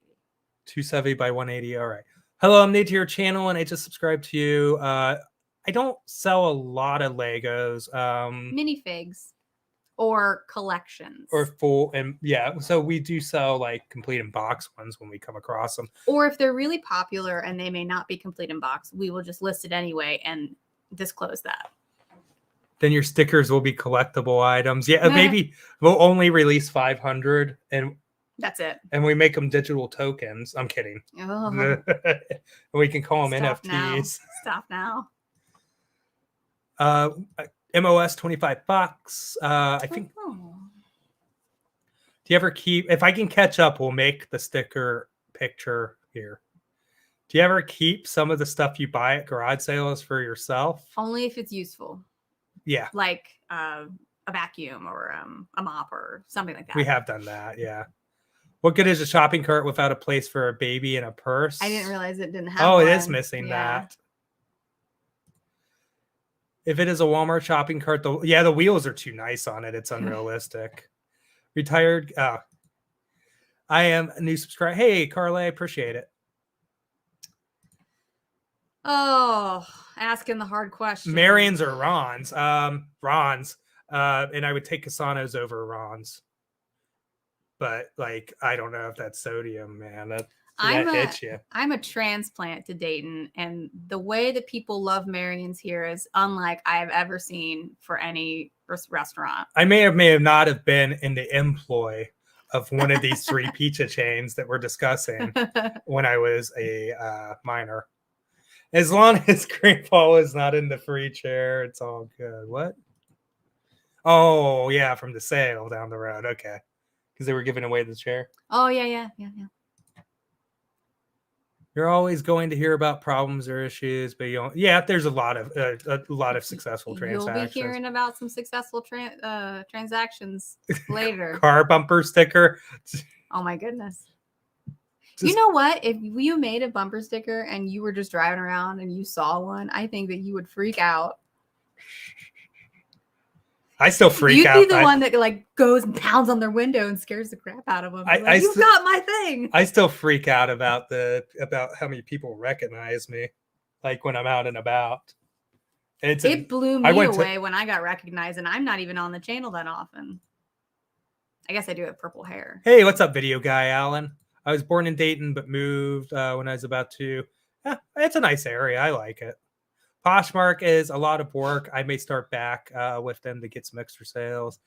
Yeah, I hear you have to do a lot more there. We're just I'm now. Not about the parties. I don't have that kind of time. I want to re-ask my tax question. I want to know how to count yard sale purchases off on my taxes without a receipt. Oh, okay. While she does that, I'm going to set up Canva real quick, and we're going to play Artiste. So generally speaking, this is not tax advice. I'm not an accountant. This is just what we do. You write off what the cost of your goods sold is. So say you bought 20 things this year and you sold 15 of them this year. You can only write off the amount that you spent on those 15 items when you do your taxes. So 280 by what? 170 by 270 by 180. Yeah. Are you sure that's right? For a sticker? I don't know. That's what the internet says. Oh, okay. There's also other resolutions. But yeah, so eventually when you sell those other 5 items, you can write that cost off too. And there's multiple different ways on how to do it, whether you say you bought a box of stuff for $20 and you just count the items and it's $1 per thing, or you just allocate this cost more, so the cost is more towards that. Hope that kind of makes sense. All right, guys, real quick here, and before everybody drops off. They're not invested in the sticker making process. You don't care about the sticker making process? Okay, wait a second. Sorry, Jerry, got to click you off there. Hope she helped you there. We're doing the Pro Picker sticker. Here. Man, that sounds like such a catchy thing. It's the Pro Picker sticker. Okay, so of course, whoops. It's really hard to do this because I'm like reaching. Okay, so we got Pro Picker. We need that, right? Right? Just throw that in the middle. And then we need explosion. Oh. I see this going poorly. Yeah? Yeah. And then, of course, we need to do a little background removal. Because explosions will get attention. And you want your sticker to be attention grabbing. Okay, we removed the background. Yeah, good enough. And then you put a little happy nuclear cloud here.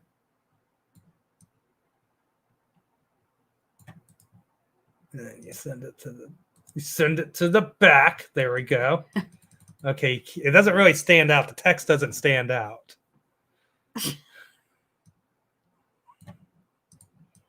These people are like, what? And then what else do we do here? Bold. Oh, there we go. We're getting somewhere. And then throw a picture of a shopping cart in there. That's what the I'm trying to go away from the shopping cart branding. Ooh, I don't like that. Am I losing people here? I think you're losing people. No, we're gaining. We're losing. My mom says the fireworks will look better than the explosion. Well, we can do both. I also agree. I like this one. I like that one. Okay, what's with that? That's pretty. Yeah. Send it to the back. Red means wealth. Red is a power color, but then it will blend in with the explosion. Yeah. Blue is the other corporate alternative that demonstrates something. This looks... Blue is calming. I just want you to know, this looks very professional so far. Yeah? Yeah. What do you guys think? Professional branding right there. Oh, you know what? This channel makes people happy. So we need a smiley face. Mm-hmm.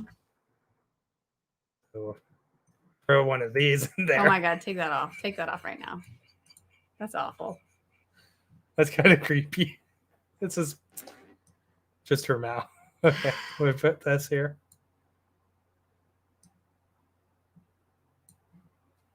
What do you guys think? Worst sticker ever. No? You guys like it? It's the worst. Well, and we're going to charge $5.99 plus shipping. My God. Oh, I promise that the sticker will be better than that. Although it would be kind of funny if we made that instead of that. Oh, put our faces on it. Okay, wait 1 second here. Oh, you have the standard me. No, we have this. Look at the camera. Wait. I like how I'm blurry. Well, we need this. I don't care. Okay, we'll do me first. Okay, so then people are like, what the heck is he doing? Like, if you're joining in right now, we're making our sticker. So we need, obviously, we need that. My mom says that's way too busy. It's way too busy of the sticker.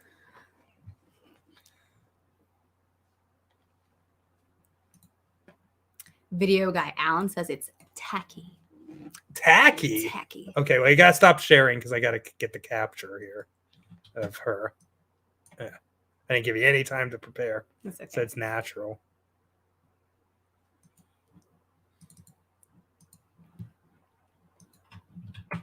I gotta tell you, I had a headache when this started. I think it might only be getting worse. I can't believe this has almost went 3 hours. Buy on the sticker.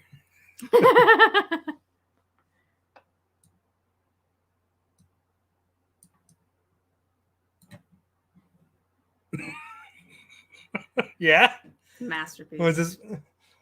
Okay, so like, of course we've got to send John one of these to put on his workbench, Mm-hmm. right? Mm-hmm. Yeah. Yeah. Everybody's getting one of these. Should the explosion be a little bit more to the front? I think Is that better?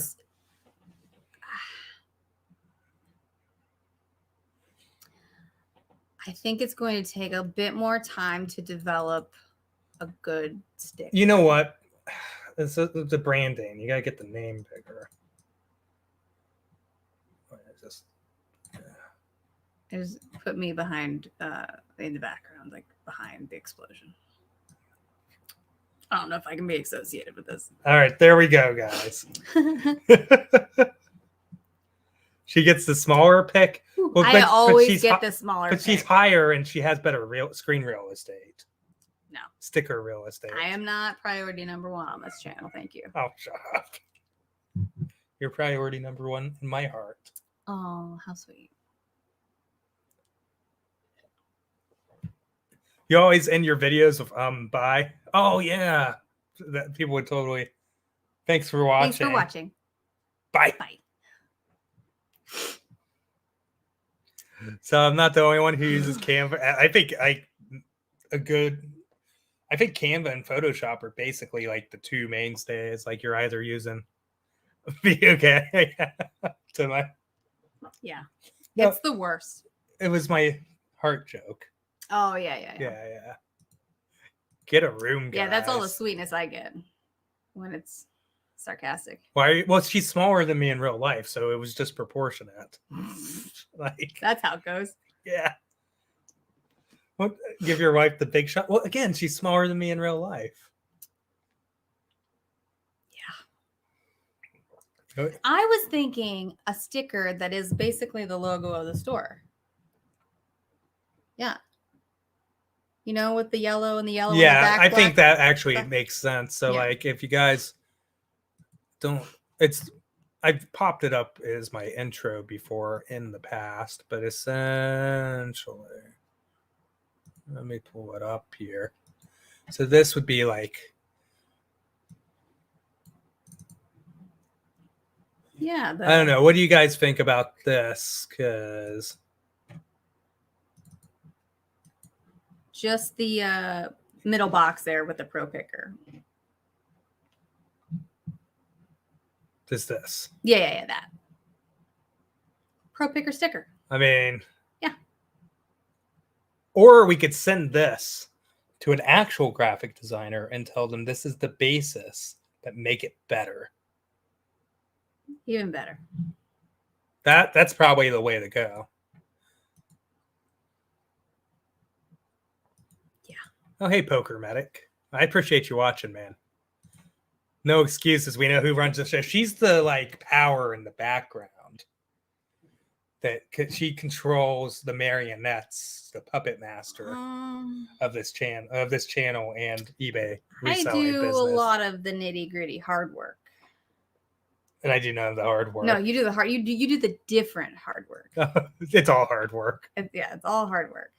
Dayton, Ohio here too. Heck yeah, man. Logo needs more explosions. Yeah, it does lack explosions.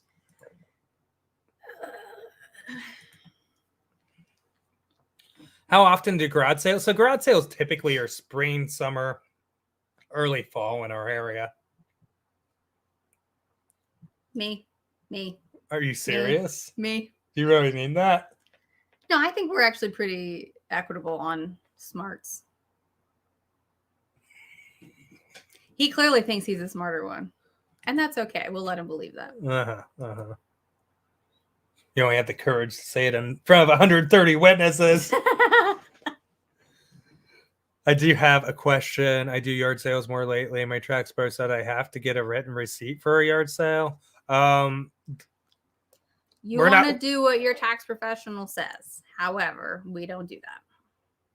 But we do keep track of all of the expenses of the things that we buy. Of course, we want to hear a joke. Within acceptable, within the YouTube guidelines and policies, of course. Yeah.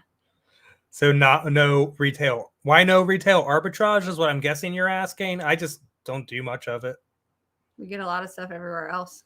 Honestly, I feel like I go to so many different places to source and do so many different things to the point of probably hurting my channel a little bit. Like if I focused more on just doing purely only garage, I have all the bin sale videos, for instance, which have historically underperformed. Do you guys do sports cards at all? Very rarely. Man, Mr. Battle Drone, he's really vouching for you. Okay, so hey guys, it slowed down a little bit here, and that's totally fine because this went 51 minutes longer than I had planned on it going today. As it always does. And we have a heck of a lot of stuff to get accomplished this weekend. Which we're not going to get done. But I want to thank everybody so much for coming out and watching today. I really do appreciate it. If you haven't already, please consider hitting the like button and checking out yesterday's video because it's actually one of my better ones. It's actually well edited and good. And you should watch it because I said so. And again, thank you guys. I really appreciate all the support. It means the world to me. We'll see you in the next video. Bye. Bye. Oh, it's not done yet.